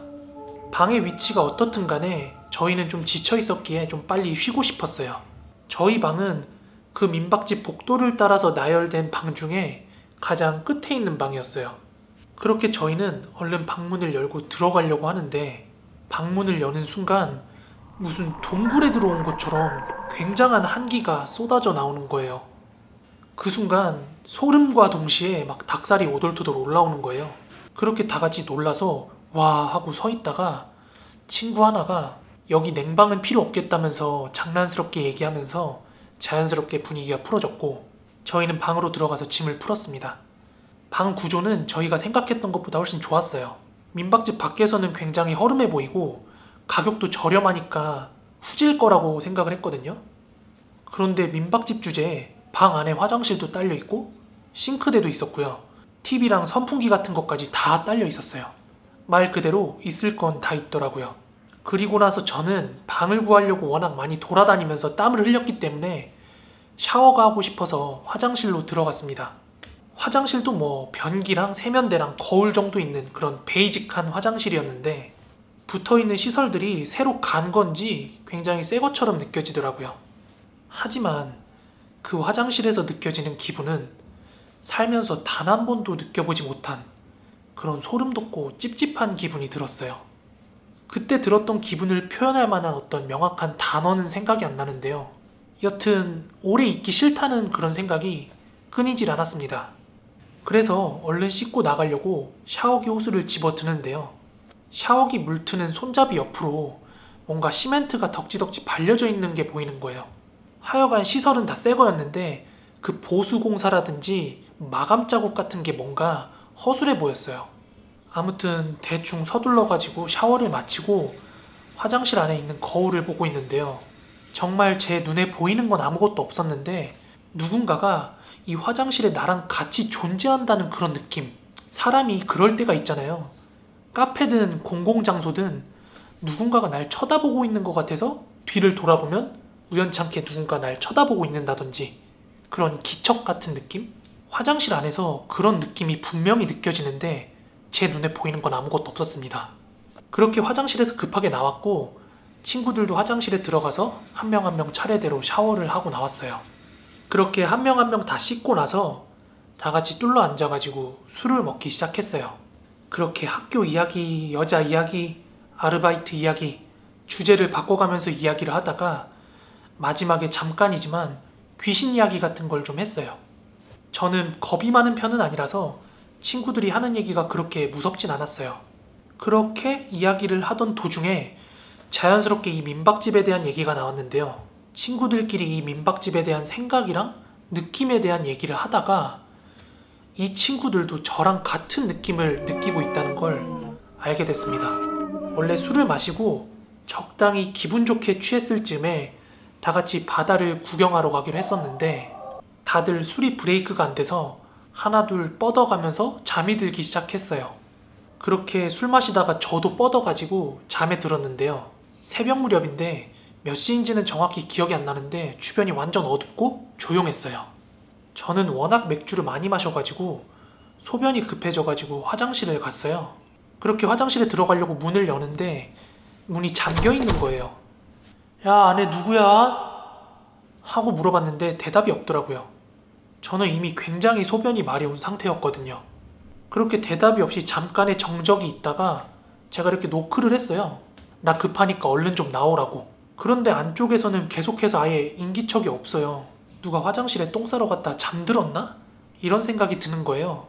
그렇게 문을 두드려도 안에서 반응이 없길래 짜증이 난 저는 문 쪽으로 다가가서 이제 벽을 더듬어서 형광등 불을 켰어요. 그리고 저는 그 자리에 멍하니 서 있을 수밖에 없었어요. 왜냐하면 나머지 친구들 3명이 잠에 취해서 곤히 자고 있었기 때문이에요. 소변이 너무 급해가지고 이 방에 들어왔을 때 처음 느낌을 잊고 있었는데 그 순간 찝찝함과 소름이 섞여서는 너무 무서운 거예요.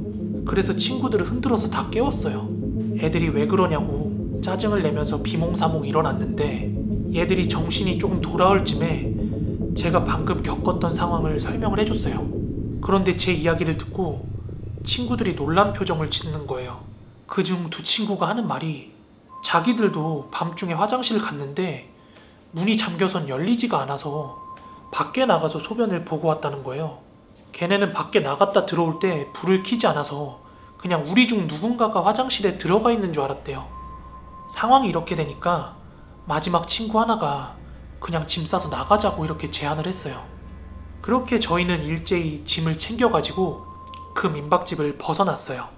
그리곤 무작정 그 송정 바닷가로 향했어요. 거기서 넓은 바다를 좀 보고 있으니까 마음이 좀 진정이 되더라고요. 그러던 찰나에 친구 하나가 하는 말에 저희는 일제히 굳어버릴 수밖에 없었어요. 생각해보니까 저희가 묵었던 그 민박집 화장실에 문고리에는 잠금 장치가 없었거든요. 그때는 술 기운에 비몽사몽해가지고 잘 인지를 못하고 있었는데 친구들이 샤워하려고 들락날락거리면서 문고리가 희한하긴 하다 이렇게 다 생각을 하고 있었대요. 지금 와서 생각해보니까 그 화장실 문이 어떻게 잠겼는지 이해가 안 가는 거예요. 그럼 그 화장실 안에 있던 건 뭐였을까요? 저희는 동이 트는 걸 보고 첫 차를 타고 각자 집으로 돌아왔습니다. 집에 돌아오고 난 그 이후에 저는 정말 평생 눌려보지도 못한 가위를 며칠 동안 연달아서 눌렸어요.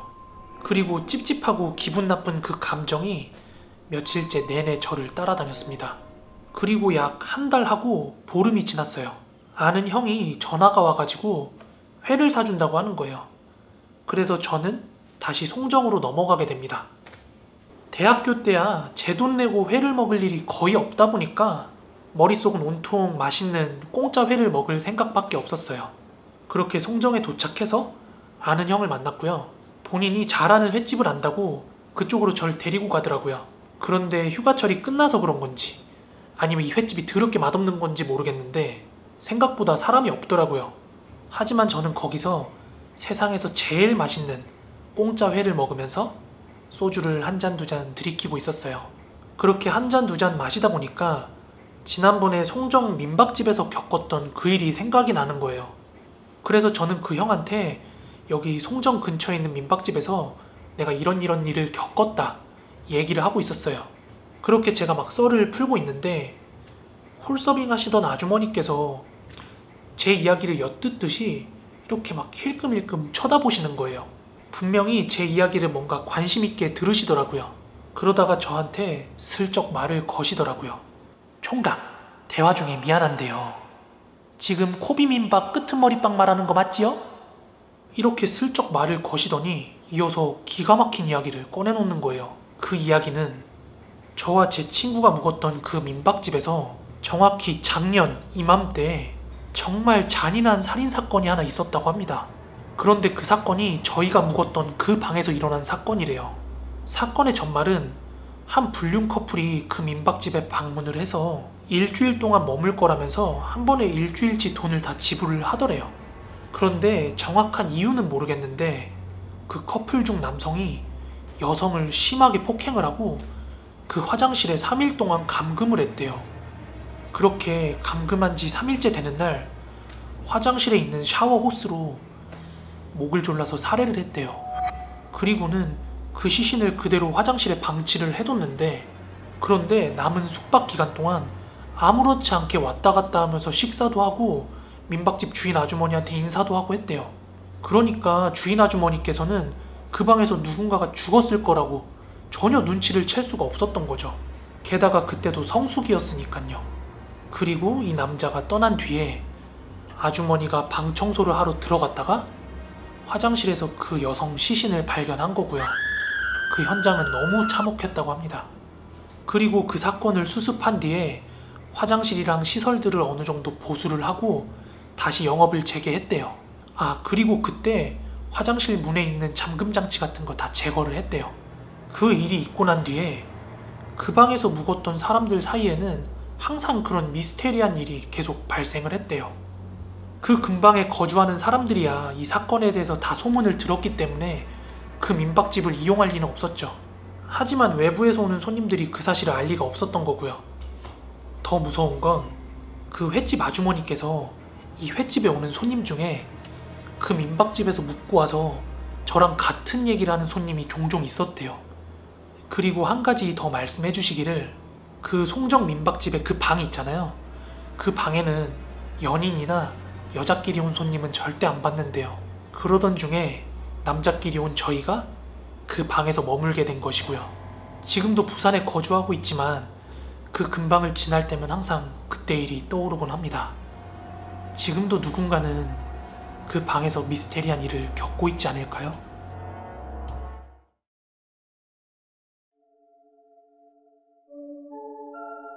(10년도) 더 넘은 제가 중학교 1학년 때 겪은 일입니다. 예전에 한국 영화 중에 황정민 씨랑 전지현 씨가 출연했던 슈퍼맨이었던 사나이라는 영화 기억하시나요? 저는 그 영화의 촬영지였던 금천구 시흥동 한양아파트에 살고 있었어요. 제 기억으로는 12동까지 있었던 걸로 기억이 납니다. 그 아파트는 굉장히 낡은 하얀색 복도식 아파트였는데요. 당시에는 재건축을 앞두고 많은 가구들이 이미 빠져나간 상태였어요. 단지가 큰 아파트였음에도 불구하고 사람이 워낙 없어서 영화를 제작하기에 좋은 조건이어서 그랬는지 그 낡은 아파트가 촬영 장소로 쓰인 것 같아요. 지금부터 제가 이야기할 곳도 이렇게 재건축 때문에 사람들이 많이 빠져나갈 시기 그즈음에 일어난 일입니다. 그 당시 재건축을 앞두고 이사를 갔던 가구들 집 문에는 빨간색 스프레이로 공가라고 적혀져 있었어요. 비어있다는 뜻이죠. 저는 여느 때와 다름없이 항상 같이 다니던 친구 3명과 학교가 끝나고 같이 하교를 하고 있었어요. 그렇게 집으로 걸어가던 중에 친구 한 명이 아파트 5동의 3층 쪽을 가리키면서 얘들아 저기 봐봐 저기, 이러길래 친구가 가리킨 방향을 이렇게 봤어요. 그런데 공가라고 적힌 글씨가 난간에 가려가지고 고기로 보이더라고요. 당연히 난간에 가려져서 그렇게 보이는 건 알고 있었지만 친구들끼리 낄낄대다가 시선이 그 3층으로 머문 김에 무언가 이끌리듯이 저희는 다 같이 그 아파트로 올라갔어요. 제가 사는 동은 아니었지만 여튼 그렇게 3층으로 올라갔어요. 다 같이. 복도식 아파트라서 복도가 길게 뻗어 있었고 그 층에 5개 정도 되는 가구 중에 4가구가 공가라고 쓰여 있더라고요. 그렇게 친구들과 함께 복도를 천천히 거닐다가 복도 끝에 있는 308호 문을 한번 열어봤어요. 그런데 노숙자 문제라든지 아니면 범죄 등의 문제 때문에 잠겨있을 줄 알았던 문이 덜컥 하고 열리는 거예요. 사실 장난기 심했던 중학교 1학년 학생이 거기 하나만 열어봤겠어요? 걸어오면서 공가라고 써진 집들 다 한 번씩 열어보려고 했지만 다 닫힌 문 중에서 딱 거기 308호만 문이 열리더라고요. 그런데 지금 생각하면 정말 그때 문을 열지 말걸 하는 생각이 듭니다. 그렇게 308호의 문을 열고 들어갔는데 그때는 이상한 걸 전혀 느끼지 못했어요. 너무 어렸기 때문에. 공가라고 적힌 집들은 이사를 나간 집이기 때문에 짐들이 다 빠져 있어야 한다는 걸 그때는 눈치를 채지 못했습니다. 하지만 저희가 들어갔던 308호는 먼지들이 좀 많이 쌓였을 뿐이었지 가구며 집기며 뭔가 사람 살았던 물건들이 그대로 다 보존이 되어 있는 느낌이었어요. 심지어 사진이 담긴 액자까지 놓여 있었는데요. 액자에는 할머니 한 분의 모습만 담긴 사진이 들어있었는데요. 그 옆에는 플라스틱 쪼가리로 만들어진 뭔가 보석함 같이 생긴 용도를 모르는 그런 물건이 하나 놓여 있었어요. 버려진 집이라고 생각을 했고 딱히 그 집안에 뭐 쓸만한 물건들은 없었지만 그 액자 옆에 있던 보석함 비슷한 그건 왠지 모르겠는데 제가 기념품 삼아서 그걸 들고 나왔어요. 그렇게 그 5동 아파트를 빠져나와서 친구들과 저는 각자의 집으로 귀가를 했습니다. 그리고 문제는 그날 당일부터 바로 발생을 했습니다. 저는 그 당시에 악기 중에 첼로라고 하는 현악기를 배우고 있었어요. 그래서 제 방에는 항상 첼로가 한 대가 세워져 있었어요. 그런데 그날 제가 자고 있는데 잠결에 제 귀에서 우둑우둑 하는 소리가 나는 거예요. 무슨 소린가 싶어서 잠에서 깨가지고 살짝 눈을 떴어요. 그런데 이전에는 한 번도 그런 적이 없었는데 첼로 머리 부분에 있는 검은 나사가 우두둑 우두둑 소리를 내면서 제멋대로 돌아가고 있더라고요. 그런데 그 소리를 듣다가도 제가 다시 잠에 든 거 보면 그때는 제가 심각함을 못 느꼈던 것 같아요. 하지만 얼마나 지났을까요? 첼로에 줄을 튕기는 소리 때문에 제가 화들짝 놀라서 잠에서 깼어요. 첼로에 활을 통해서 내는 소리가 아니라 첼로 처음 구경하시는 분들이 손으로 줄을 튕겨볼 때가 있거든요. 그렇게 뭔가 신기해하면서 줄을 튕기는 듯한 그런 기괴한 소리였어요. 저 혼자 있는 방에서 계속해서 그런 소리가 나니까 너무 놀래가지고 이제 엄마 방으로 달려가서 엄마한테 내 방에서 막 첼로가 스스로 소리를 낸다 막 그렇게 말씀을 드렸어요. 그런데 부모님께서는 제가 피곤해서 그런 거라면서 오늘은 같이 자자 그래서 부모님이랑 같이 자고 그 다음날이 됐어요. 그런데 지금부터가 시작입니다. 다음날 학교에 가서 저는 친구들을 만나서 제가 어젯밤에 겪었던 일을 얘기를 해줬어요. 첼로줄을 튕기는 소리며 뭔가 나사가 우두둑 우두둑 돌아가는 소리들이요. 그렇게 제가 어제 있었던 일을 이야기하고 나니까 다른 한 친구가 자기는 지난 밤에 이상한 꿈을 꿨다면서 저희가 갔던 그 아파트에 있었던 액자 안에 할머니 있죠. 그 할머니가 꿈에 나와서 본인을 뭐 괴롭혔다는 식으로 이야기를 하더라고요. 그런데 나머지 친구들도 줄줄이 운을 떼면서 자기도 이상한 꿈을 꿨다고 그렇게 다들 얘기를 하는 거예요. 이야기를 하는 내내 우리 친구들의 표정이 뭔가 장난기가 하나도 없이 모두 진지했어요. 그렇게 기분 나쁜 이야기들을 친구들과 공유한 그날 밤이었어요. 그 첼로 소리가 들린 이후에 도저히 방문은 닫고 못 자겠어서 그날은 방문을 열고 자고 있었어요. 그리고 그날은 난생 처음으로 가위를 눌렸습니다. 제 고개와 시선은 방문 쪽을 바라보면서 자고 있었는데요. 그런데 온 몸이 굳어서 움직이지 않아서 눈만 꿈뻑꿈뻑 할 수 있었어요. 그렇게 방문 쪽을 바라보면서 눈만 꿈뻑꿈뻑 거리고 있었는데요.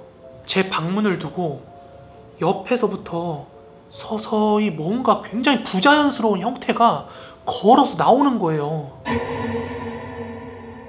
근데 일반인이 서 있을 수 없는 그런 이상한 기괴한 몸동작을 하면서 우두커니 저를 바라보고 있어요.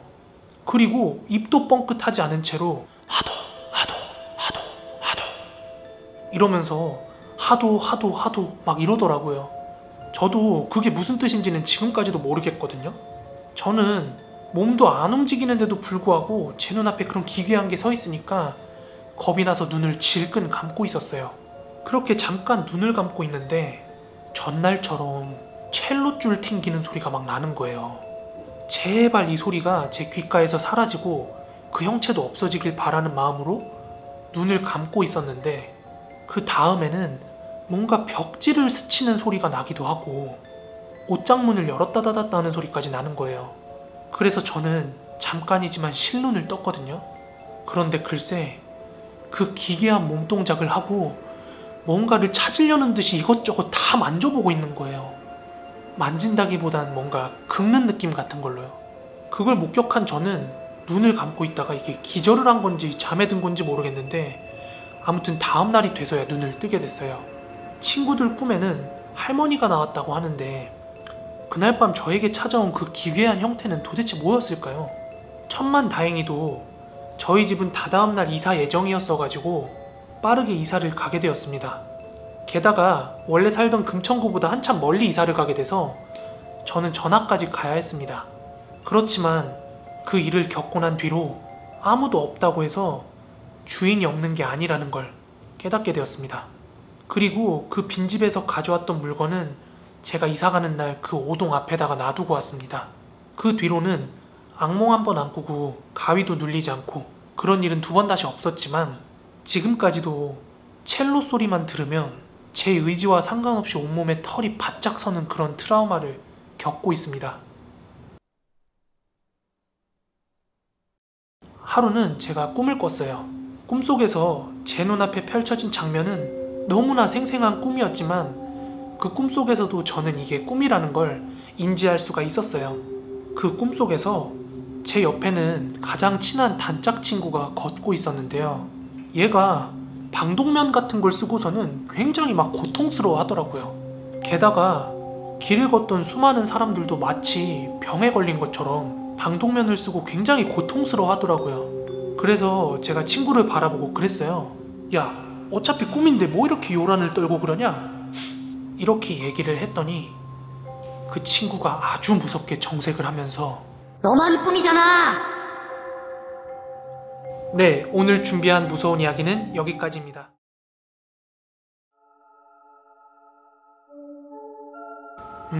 벌써 20년도 넘은 이야기네요. 당시에 제가 서울 노량진에서 재수 생활을 하던 때였어요. 여러분 잘 아시다시피 노량진에는 고시원이나 재수학원이 워낙 많아요. 저도 꼴에 눈이 높아가지고 원하는 대학에 가고 싶어서 재수 생활을 꽤 길게 했습니다. 그러던 어느 하루였는데요. 아직도 선명하게 기억이 나는 게 그 당시 여름이 매우 더웠어요. 그래서 너무 덥기도 하고 고시원에 처박혀가지고 공부를 하는 게 너무 답답한 거예요. 마침 학원도 쉬는 날이었거든요. 그래서 스트레스를 풀기 위해서 등산이나 가야지 하고 마음을 먹고 예전에 친구한테 저렴하게 산 4인용 텐트가 있었거든요. 그 텐트랑 배낭을 짊어지고 등산을 가기 위해서 준비를 합니다. 그렇게 대낮부터 마트에 들려가지고 라면이랑 참치랑 기타 먹을 것들을 좀 샀어요. 그렇게 먹을 것들을 간단하게 챙겨서 이제 배낭에 채비를 하고요. 기차를 타기 위해서 청량리역으로 출발을 했습니다. 당시에 제가 가려던 산이 용문산이었거든요. 그래서 청량리역에서 완행기차를 타고 용문역까지 가게 됩니다. 산 입구에 도착하니까 시간이 대략 5시 30분쯤에서 한 6시 사이로 기억을 하거든요. 원래는 입산료를 내야 되는데 공무원분들이 다 퇴근을 하셔가지고 이게 웬 떡이냐 싶어가지고 공짜로 입산을 했습니다. 그리고 하나 말씀을 안 드린 게 있는데 그냥 당일날 등산을 올라갔다 내려오려고 간 게 아니었고요. 그 다음 날인 월요일이 제헌절이었기 때문에 어차피 그날도 학원이 쉬는 날이라서 산에서 하루 자고 오려고 1박 2일 작정을 하고 간 거였어요. 그렇게 용문산 입구를 들어섰는데요. 용문산 입구 들어가자마자 왼편에는 캠핑장이 있거든요. 그런데 마침 한 고등학교에서 그 RCY 같은 서클 동아리 같은 거 있잖아요. 그런 서클에서 단체로 캠핑을 와가지고 캠핑장 주변이 굉장히 소란스러웠어요. 그래서 그런 소란스러운 분위기가 싫어가지고 조금 더 거리를 두려고 산 위로 조금 더 올라갔어요. 그런데 조금 신기했던 거는 여름이었는데도 불구하고 불과 한 6시쯤밖에 안 된 시간이었던 것 같은데 굉장히 금방 어둑어둑해지더라고요. 게다가 날씨는 금방이라도 뭔가 비가 내릴 듯이 약간 먹구름이 껴있는 흐린 날씨였어요. 그리고 캠핑장 쪽으로는 굉장히 소란스러웠는데 아주 조금만 들어왔을 뿐인데도 굉장히 고요하더라고요. 그렇게 캠핑장이랑 조금 떨어진 숲속으로 저는 텐트를 설치를 했습니다. 그리고 제 뒤쪽으로 한 30m 정도 떨어진 거리에 텐트가 하나 더 설치되어 있었어요. 그렇게 텐트를 설치하고 저는 이제 텐트 안에서 버너로 라면을 끓여 먹고 있었어요. 그런데 그 고등학생 친구들이 제가 있는 그 숲속까지 들어와가지고 나뭇가지를 막 주워가는 거예요. 그래서 그 친구들이 나뭇가지를 주워가지고 뭐하나 이렇게 관찰을 하고 있는데 가지고 가서 캠핑장 쪽에서 캠프파이어를 하더라고요. 그렇게 저는 텐트 안에서 라면을 먹으면서 멀리 떨어진 캠핑장에서 캠프파이어 하는 장면을 지켜보고 있었는데요. 하필이면 그 순간 슬금슬금 보슬비가 내리기 시작하더라고요. 그런데 여름인데도 불구하고 그렇게 비가 내리니까 뭔가 스산한 기운이 돌더라고요. 그리고 예전에 학창시절에 선생님들께서 무서운 얘기 해줄 때 해줬던 얘기가 장마철처럼 억수로 비가 내리는 것보다 약간 스산하게 보슬비가 내릴 때 귀신이 더 많이 출몰한다, 귀신이 더 많이 목격된다, 이런 얘기가 막 생각이 나서 괜히 저도 모르게 더 오싹하고 스산한 분위기가 느껴지더라고요. 하여간 저는 라면을 먹으면서 텐트 문 밖으로 비가 오는데 저 친구들이 언제까지 캠프파이어를 하나 지켜보고 있었어요. 그런데 뭐 별안간 정리를 하고 다들 들어가더라고요. 그렇게 저도 라면을 다 먹고 이제 텐트에 지퍼를 내리고 잠깐 쉬려고 이렇게 텐트 안쪽에 누워 있었어요. 그런데요, 텐트 주변에서 사람 발자국 소리랑 나뭇잎 밟는 소리가 사박사박 들려오는 거예요. 그러더니 여기저기서 사람들이 웅성웅성거리는 소리가 들립니다. 그런데 앞에서 잠깐 언급했다시피 제 주변에는 한 30m 정도의 거리를 두고 떨어져 있는 텐트 한 대가 설치되어 있었을 뿐이고, 그 고등학생 친구들의 캠핑장도 거리가 조금 있었어요. 그렇기 때문에 제 텐트 주위에서 그렇게 웅성거리는 소리가 날 리가 없었거든요. 그렇게 텐트에 누워가지고 이게 무슨 소리지 하고 있는데 갑자기 텐트 오른쪽에서 사람 우는 소리가 나는 거예요. 그런데 제가 고개를 오른쪽으로 돌림과 동시에 왼쪽에서 사람의 웃음소리가 갑자기 나기 시작해요. 또 처음엔 제가 그 고등학교 친구들이 이런 캠핑장으로 캠핑까지 왔으니까 뭐 보물찾기라든지 혹은 담력 훈련 같은 걸 하는 줄 알았어요. 자기들끼리 서로 귀신인 척 놀래켜주고 희희낙낙거리는 그런 소리인 줄로 알고 있었거든요. 그래서 제가 텐트 지퍼를 내리고 후레쉬로 바깥을 비추면서 둘러봤거든요. 그런데 아무도 없는 거예요. 그래서 저는 도대체 그 소린 뭘까 이렇게 생각을 하다가 벼랑간에 그냥 텐트 지퍼를 다시 잠그고 다시 빈둥대려고 그렇게 텐트에 누웠는데요. 그 순간 텐트 위에서 제 정면으로 여자 울음소리가 들려오더라고요.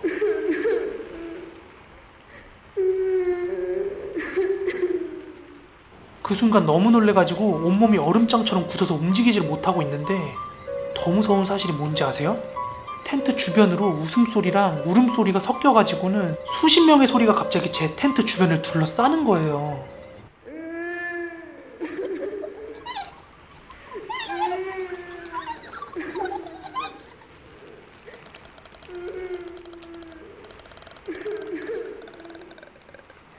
정말 제 눈앞에 보이는 건 아무것도 없었는데 그 소리만으로 압도돼가지고 온몸에는 소름이 바짝 서 있었고 진짜로 아무것도 할 수가 없는 거예요. 그런데요, 제가 그 소리에 압도되거나 그 기운에 져버리면 뭔가 귀신에 홀린다든지 그럴 것 같아서 정신을 정말 바짝 차리고 있었어요. 그렇게 그 소리는 거의 한 5분 넘게 지속이 되더라고요. 그렇게 그 소리가 사라지고 나서 30분 정도가 지나고 나서야 비로소 조금 더 안정을 할 수가 있었어요. 그렇게 텐트 안에서 잠이 들고 동틀녘이 되자마자 저는 불이 나게 짐을 챙겨가지고 하산을 했어요. 그렇게 용문산에서 도망치듯이 하산을 한 뒤에 여느 날과 다를 것 없이 다시 저의 재수 생활이 시작됐는데요. 그러다가 얼마 안 있어서 저한테 텐트를 팔았던 그 친구도 만나고 저의 작은 형의 친구 중에 등산 마니아가 있어가지고 그 친구랑 그 형한테 제가 겪었던 이야기를 얘기를 해줬거든요. 그런데 그 친구도 그렇고 그 형님께서도 그렇고 공통적으로 얘기하는 게 너도 봤냐? 야, 거기 용문산 원래 귀신 나오는 산으로 되게 유명해. 약간 이런 뉘앙스로 되게 비슷하게 공통적으로 반응을 하는 거예요.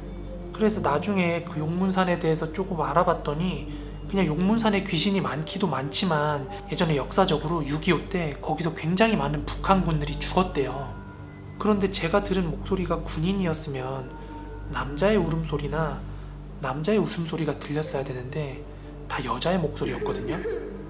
그게 아직까지 풀리지 않는 저의 미스테리고요. 그리고 추후에 저희 어머니한테도 이 말씀을 드렸는데 어머니께서 하시는 말씀이 옛 어르신들이 산에서 길을 잃거나 피치 못해서 산에서 자야 되는 상황이 생기면 자기 전에 동서남북 방향으로 먹을 걸 뿌리고 잘 좀 살펴봐 달라고 그렇게 빌거나 기도를 하고 자는 게 옛 어르신들의 그런 금기 같은 사항이었다고 하더라고요. 여러분들은 야간 등산 좋아하세요? 아니면 해본 적 있으세요? 제가 야간 등반을 처음 해본 거는 21살 때예요. 벌써 10년 전이죠. 그때 제가 학원에서 아르바이트를 했거든요. 그 당시에 행정실에 있는 직원분들이랑 도봉산이었나? 아무튼 야간 등반 한번 간 적이 있어요. 막걸리랑 족발, 컵라면 이런 거 챙겨가가지고 산 정상에서 먹었던 기억이 있는데 아직도 잊을 수가 없습니다. 너무 맛있었어요. 그렇게 그분들이랑 정상 찍고 산 내려오면서 산 중턱에서 잠깐 쉬면서 당시에 있던 직원분이 얘기를 해주신 무서운 이야기예요. 오늘 이야기도 야간 등반에 관련된 이야기입니다. 이야기 바로 시작하겠습니다. 학원 행정실 지인분의 이야기인데요. 그 지인분께서는 꾸준히 할 만한 운동을 찾다가 등산을 시작했대요. 그런데 우리나라 지형 특성상 서울 주변에 굉장히 산이 많잖아요. 그래서 이분께서 집 근처에 있는 뒷동산부터 해가지고 가까이 접근성 좋은 산들은 주말마다 그렇게 등산을 다녔다고 합니다.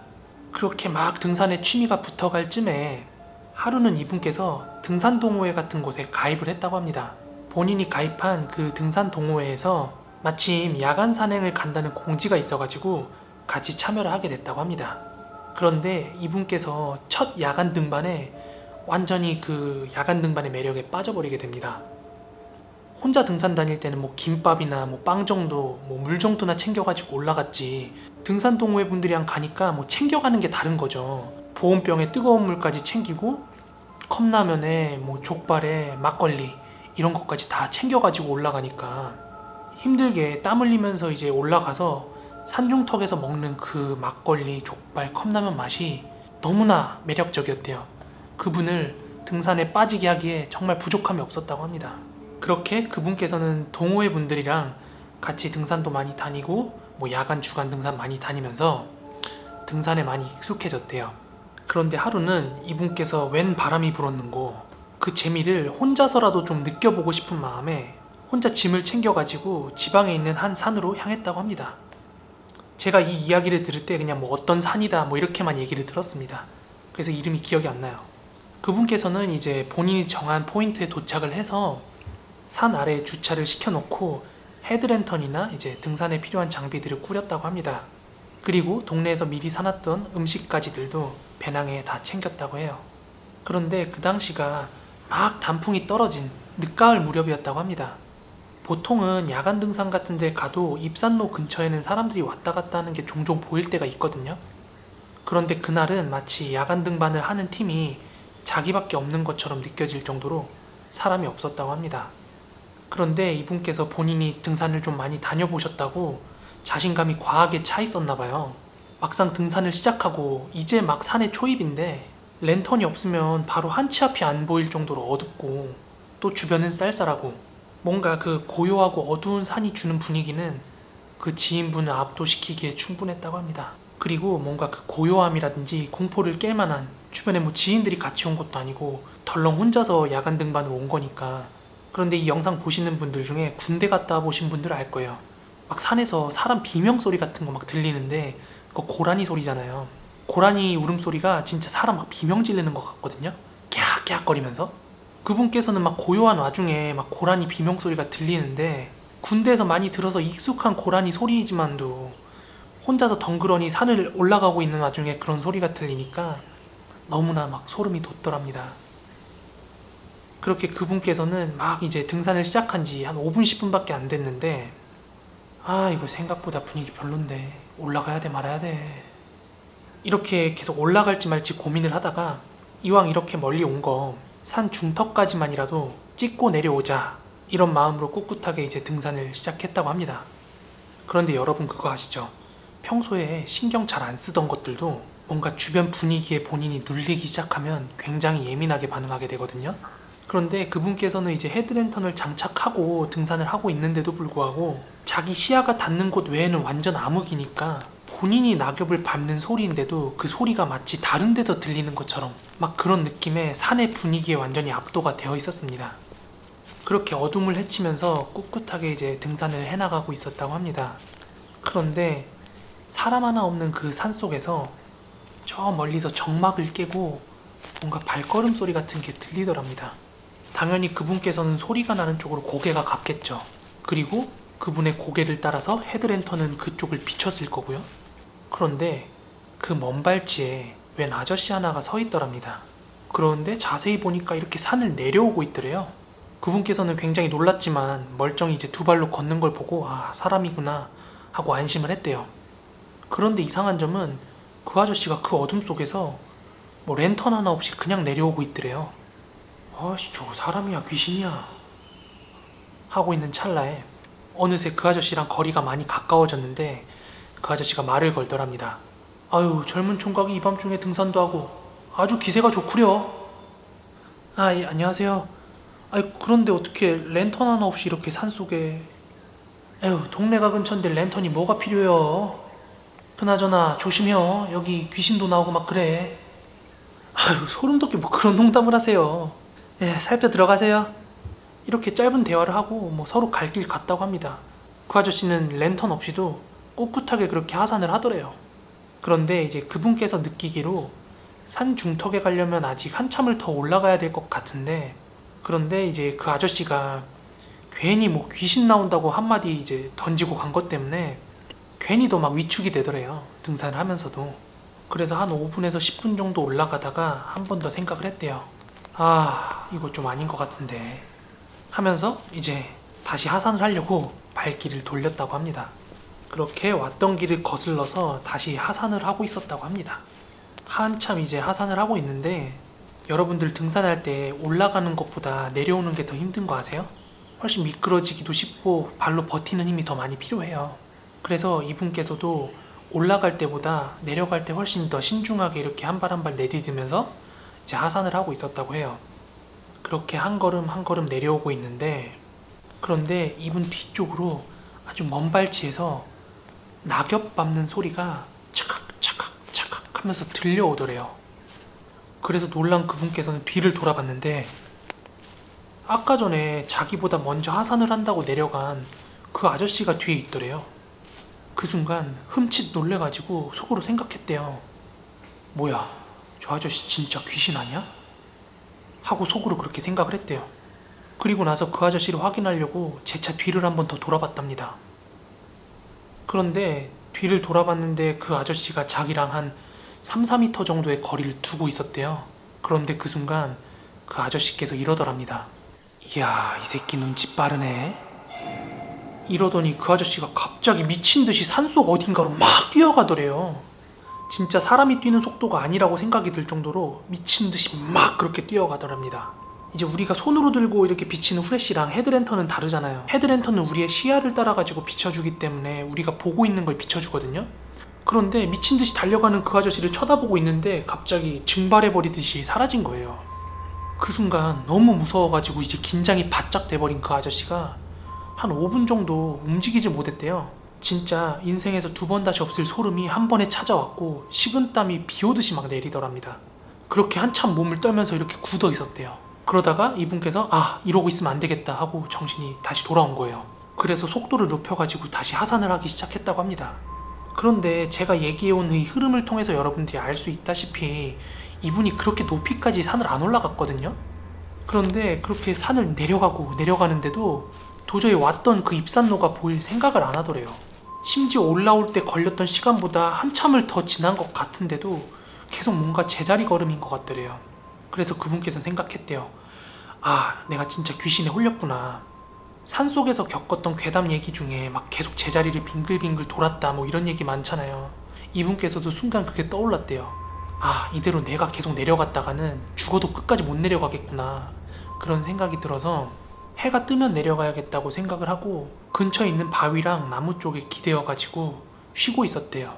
등산도 등산이지만 너무 과긴장을 했던 탓에 이분께서 이제 에너지 소모가 크니까 이렇게 나무에 기대어 있다가 스르르 잠이 들었대요. 그런데 그렇게 눈을 감고 자다가 새벽녘이 다가오면서 이렇게 부르스름하게 바깥이 밝아지는 게 느껴지잖아요. 그렇게 주변이 밝아와서 눈을 떴는데 자기가 자고 있는 곳이 어제 기대어 잤던 나무랑 바위가 아니라 입산로에 자기가 주차해 놓은 자동차에 기대어 자고 있더라는 거예요. 그런데 뭔가 느낌이 쎄해서 그래서 본인의 등산화랑 옷가지를 이렇게 살폈대요.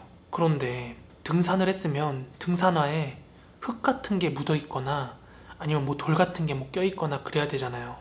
깔끔하더래요. 심지어 옷도. 그리고 보니까 자동차 트렁크도 그대로 열려있고 본인이 등산할 때 챙겼던 헤드랜턴이랑 등산 스틱까지 트렁크에 그대로 있더래요. 지금까지 내가 겪은 게 꿈인지 현실인지 너무 생생하고 하니까 이제 분간이 안 가는 거예요. 아, 내가 홀렸구나. 이런 생각을 가진 채로 빨리 그 자리를 벗어나기 위해서 차에 올라탔대요. 그렇게 차를 돌리고 속도를 붙이기 위해서 이제 엑셀을 쭉 밟으면서 룸미러를 봤는데 그분께서 정말 울 수밖에 없었다고 합니다. 자동차 안에 룸미러를 이렇게 올려다 봤는데 차량 밖에 뒤편에서 어제 그 아저씨가 미친듯이 자동차를 향해서 막 이렇게 달려서 쫓아오더래요. 그분이 그 장면을 목격하고 완전 패닉이 와서 완전 풀악셀로 울면서 운전을 해갖고 집까지 왔대요. 와, 진짜 너무 소름 돋지 않아요, 여러분? 오늘 이야기는 여기까지인데 저는 이 이야기를 산 중턱에서 하산하면서 들었어요. 그리고 이 이야기를 여러분들한테 조금 더 현실감 있게 전달해 드리기 위해서 등산 좋아하는 중년 아저씨들 다음에 블로그 만들어가지고 막 많이 사진 올리잖아요. 거기 블로그 글들을 읽는데 혼자서 야간 등반하는 거에 대한 얘기들이 막 이렇게 써져 있더라고요. 그런데 그 아저씨들이 써놓은 게 되게 공통적으로 써놓은 게 야간 등반을 혼자 하려면 웬만한 담력 갖고는 안 된다. 그리고 또 어떤 분께서는 혼자서 야간 등반을 하면 막 귀신 소리도 들리고 한다 이러면서 마치 산에서 귀신 소리 듣는 게 당연하다는 듯이 되게 기정사실인 양 그렇게 얘기를 써놨더라고요.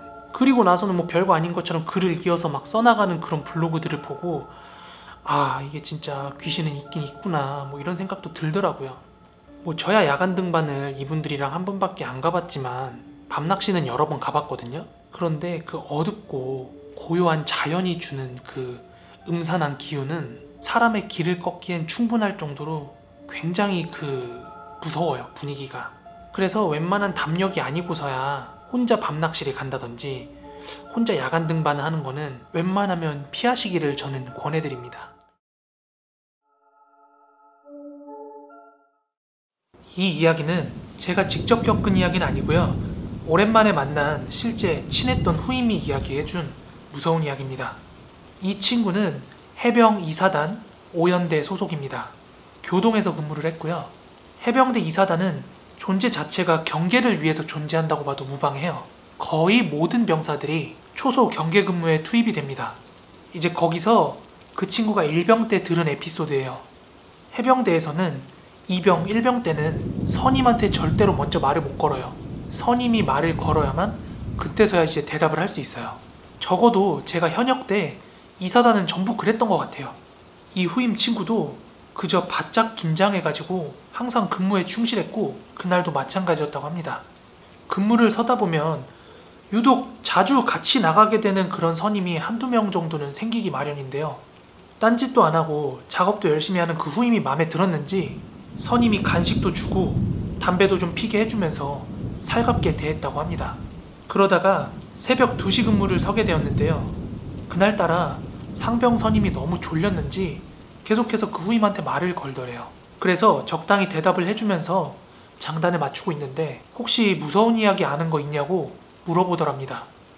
얘가 말주변이 없는 애라서 머릿속에 있는 거 없는 거 막 쥐어짜가지고 선임한테 얘기를 해줬나봐요. 그런데 별로라고 핀잔만 들었다고 합니다. 그러면서 그 선임이 야, 지금부터 우리 부대에서 전해 내려오는 무서운 얘기를 하나 해줄게. 이러며 이야기를 시작했다고 합니다. 부대에서 굉장히 유명한 이야기고 심지어 까먹을 수도 없었다고 합니다. 왜냐하면 그 사건이 있었을 때는 월드컵 시즌이었기 때문이에요. 바로 2006년 6월 대한민국 대 토고전이 있었던 날입니다. 교동 중대는 그때 당시에 초소가 남쪽, 서쪽, 북쪽으로 총 7개의 초소가 있었는데요. 그중 남쪽에는 초소가 2개가 있었는데 그 중에 하나는 폐쇄가 된 초소였어요. 이 초소가 폐쇄된 이유에 대한 이야기입니다. 앞서 말씀드린 대로 2006년 월드컵 대한민국과 토고전이 있었던 날이에요. 부대 내에서 짬밥 좀 있는 선임들은 오늘 근무는 축구 볼 시간에는 좀 빼달라고 난리도 아니었다고 합니다. 그래서 원래 TV 시청도 안 되고 근무 변경도 함부로 못 하는데 분위기가 분위기인지라 간부들이 모르는 척 용인을 해줬고 대한민국이 출전하는 경기는 다 보여줬다고 합니다. 그러다 보니 2병, 1병, 상병 1, 2호봉까지만 조를 짜서 근무를 나가게 되었습니다. 문제의 남쪽 초소에는 1병 5장 그리고 2병이 근무를 나가게 되었는데요. 둘 다 항상 전방만 죽도록 보던 놈들이라 편하게 쉬기보다는 정말로 FM대로 근무를 서고 있었다고 합니다. 그런데 11시쯤 됐을까요? 근무를 서던 일병이 언뜻 봐도 6, 7m는 될 것 같은 허공에 웬 여자가 좌우로 왔다 갔다 하는 걸 보고서 잘못 봤나 싶어가지고 눈도 비벼보고 옆에 있는 이병을 불러서 물어봅니다. 당시 초소 밑으로는 완전 절벽과 바다였거든요. 야, 저거 보이냐? 허공에 저거 뭐야? 예? 보입니다. 야, 지금 저거 허공에 여자 왔다 갔다 하는 거 맞지? 내가 잘못 보고 있는 거 아니지? 예, 맞습니다. 둘은 완전히 기겁을 했고 그대로 바로 상황실에 보고를 했다고 합니다. 당시 상황실에서는 재미나게 축구를 보고 있었는데 갑자기 6, 7m 허공에서 여자가 왔다 갔다 한다는 보고를 받으니까 절대 믿지도 않았을 뿐더러 군대다 보니까 오만 쌍욕을 먹다가 통신을 종료했다고 합니다. 그러다가 본인들 근무 시간도 끝났고 축구도 끝나가지고 다음 근무자들이 왔는데 병장이랑 상병이 굉장히 기분 좋은 상태로 근무 교대를 하러 왔대요. 그때 한국이 2대1로 이겼거든요. 초소 투입 전에 상황실에서 병장 선임들이 이 새끼들 장난친다고 가서 기합 좀 잡으라고 한 소리를 듣긴 했는데 기분이 굉장히 좋았던 상태였던지라 그냥 몇 마디 가볍게 던지고 있었는데 1병, 2병 두 놈이 완전히 넋이 나간 표정이라서 얘네들이 도대체 뭘 봤는데 이러지 싶어가지고 두 선임도 후임들이 가리키는 방향을 봤는데 정말로 그 허공에 여자가 왔다 갔다 하더랍니다. 저 멀리서 허공에 굉장히 규칙적으로 여자가 좌우로 왔다 갔다 하더래요. 깜짝 놀란 선임들도 바로 상황실에 보고를 하고 최고참을 설득하기 시작했대요. 그런데 병장이 애들 근무 보내자마자 이딴 보고나 받고 있으니까 순간적으로 화가 나면서도 도대체 이게 뭔지 싶더랍니다. 그래서 그 병장도 초소로 달려왔는데 이 병장마저도 그 모습을 목격을 한 거예요. 이렇게 된 이상 그 장면은 뭐 한두 명이 본 것도 아니고 다 같이 목격을 한 상황이기 때문에 바로 소초장님께 보고가 올라갔고 심지어는 소초장도 똑같이 목격을 하게 됩니다. 그리고 이 역시도 바로 대대로 보고가 들어갔고 다음날 대대장이 소초장을 미친듯이 갈궜다고 합니다. 쏘가리 새끼가 미쳤냐고 헛소리 한다고요. 그리고는 소초장이든 일반 병이든 거짓말이면 다 영창 보내버릴 거라고 으름장을 놓더랍니다. 그런데 정말 소름 돋는 게 그 여자 귀신이 뭔가 해를 끼치는 건 아니었는데 조금씩 초소와 가까워지더랍니다. 이틀 3일을 매일 밤과 새벽에 한 곳만 보고 있으면 느슨해지는 것도 사실이거든요. 그런데 3일째부터 그 여자가 좌우로 계속해서 움직이는 건 맞는데 거리가 점차 초소와 가까워지더랍니다. 그리고 3일째, 4일째, 5일째가 될 때는 망원경으로 그 여자의 표정이 보일 정도로 굉장히 가까워졌대요. 대대장이 헛소리로 취급해버리고 워낙 강경하게 나왔기 때문에 그때 보고 이후로 소초장을 포함한 그 누구한테도 보고를 못하고 있었는데 망원경으로 관찰한 그 여자의 얼굴이 웃고 있더랍니다. 입이 굉장히 커서 입이 거의 광대에 걸릴 정도로 심하게 입을 벌리고 웃고 있더래요. 결국에 이거 진짜 심각하다 생각을 해가지고 소초장이 다시 한번 보고를 했고 대대장은 결국 밤 11시에 교동 중대로 옵니다. 소초장이나 다른 중사나 하사가 바보도 아니고 벌써 두 번째 보고인데다가 목소리도 뭐 거짓말 같지는 않고 일반 병들도 다 봤다고 증언을 하니까 안 믿을 수가 없는 상황이었던 거죠. 결국 대대장, 주임원사, 작정장교, 그리고 소초장과 최고선임까지 그 문제의 초소로 가게 됩니다. 나머지 일반 병들은 내심 걱정이 되기도 했어요. 과연 어떻게 될까? 혹시 오늘만 귀신이 안 나오는 거 아니야? 이런 생각 때문에요. 그렇게 자기들끼리 수군거리고 있었는데 대대장에 올라간 지 10분도 안 돼서 K2 소총 격발 소리가 났다고 합니다. 대대장을 비롯한 모두는 초소에서 내려왔고 초소를 폐쇄하라는 명령을 내린 후에 마치 넋이 나간 사람처럼 초소를 떠났다고 합니다. 그리고 그날 소초장과 최고선임 입에서 나온 말은 처음에 대대장과 올라갔을 때는 귀신이 전혀 보이지가 않아서 이 새끼들이 단체로 약이라도 먹었나? 군복무가 장난이야? 이러면서 극대노했다고 합니다. 주임원사님도 제대로 잠도 못 자고 이 나이에 여기까지 와야겠냐면서 짜증을 내고 있었는데 같이 갔던 작전 장교가 대대장님 저기 하면서 부르더랍니다. 그리고 작전 장교가 가리킨 곳을 보니까 모든 사람들이 봤던 그 여자가 대대장을 기준으로 약 전방 10m 앞에서 허공에 떠서 또 왔다 갔다 하고 있더래요. 게다가 아주 소름 돋을 정도로 크게 웃음을 지으면서 말이죠. 대대장은 허공을 떠있는 그 여자를 향해서 격발을 했고 당연히 그 총이 맞을 리는 없었죠. 이 다음이 더 무서운데요. 갑자기 그 여자가 미친듯이 소리내어서 웃는데 그 10m 떨어진 곳에서도 선명히 들을 정도로 아주 기괴한 웃음소리를 내면서 깔깔깔깔 웃더랍니다. 그리고 그 여자랑 눈이 마주친 대대장은 불이 나게 소초를 내려와가지고 다 같이 내려온 거라고 합니다. 그리고 그 후로도 계속 폐쇄된 초소로 남아있다고 합니다. 네, 오늘 준비한 무서운 이야기는 여기까지입니다. 오늘 이야기도 재밌게 들으셨다면 구독하기, 좋아요 한 번씩만 부탁드리고요. 저는 다음에 더 무서운 이야기를 준비해서 찾아오도록 하겠습니다. 그럼 코린 여러분 모두 좋은 밤 되시고요. 감사합니다.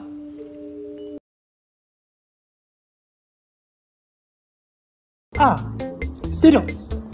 왜 때려?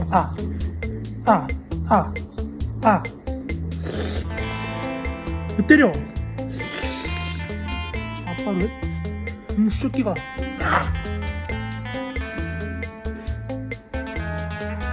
심심해? 응? 밖에 못 나가니까 심심해? 할 수 없어. 어디서 아빠를 때려?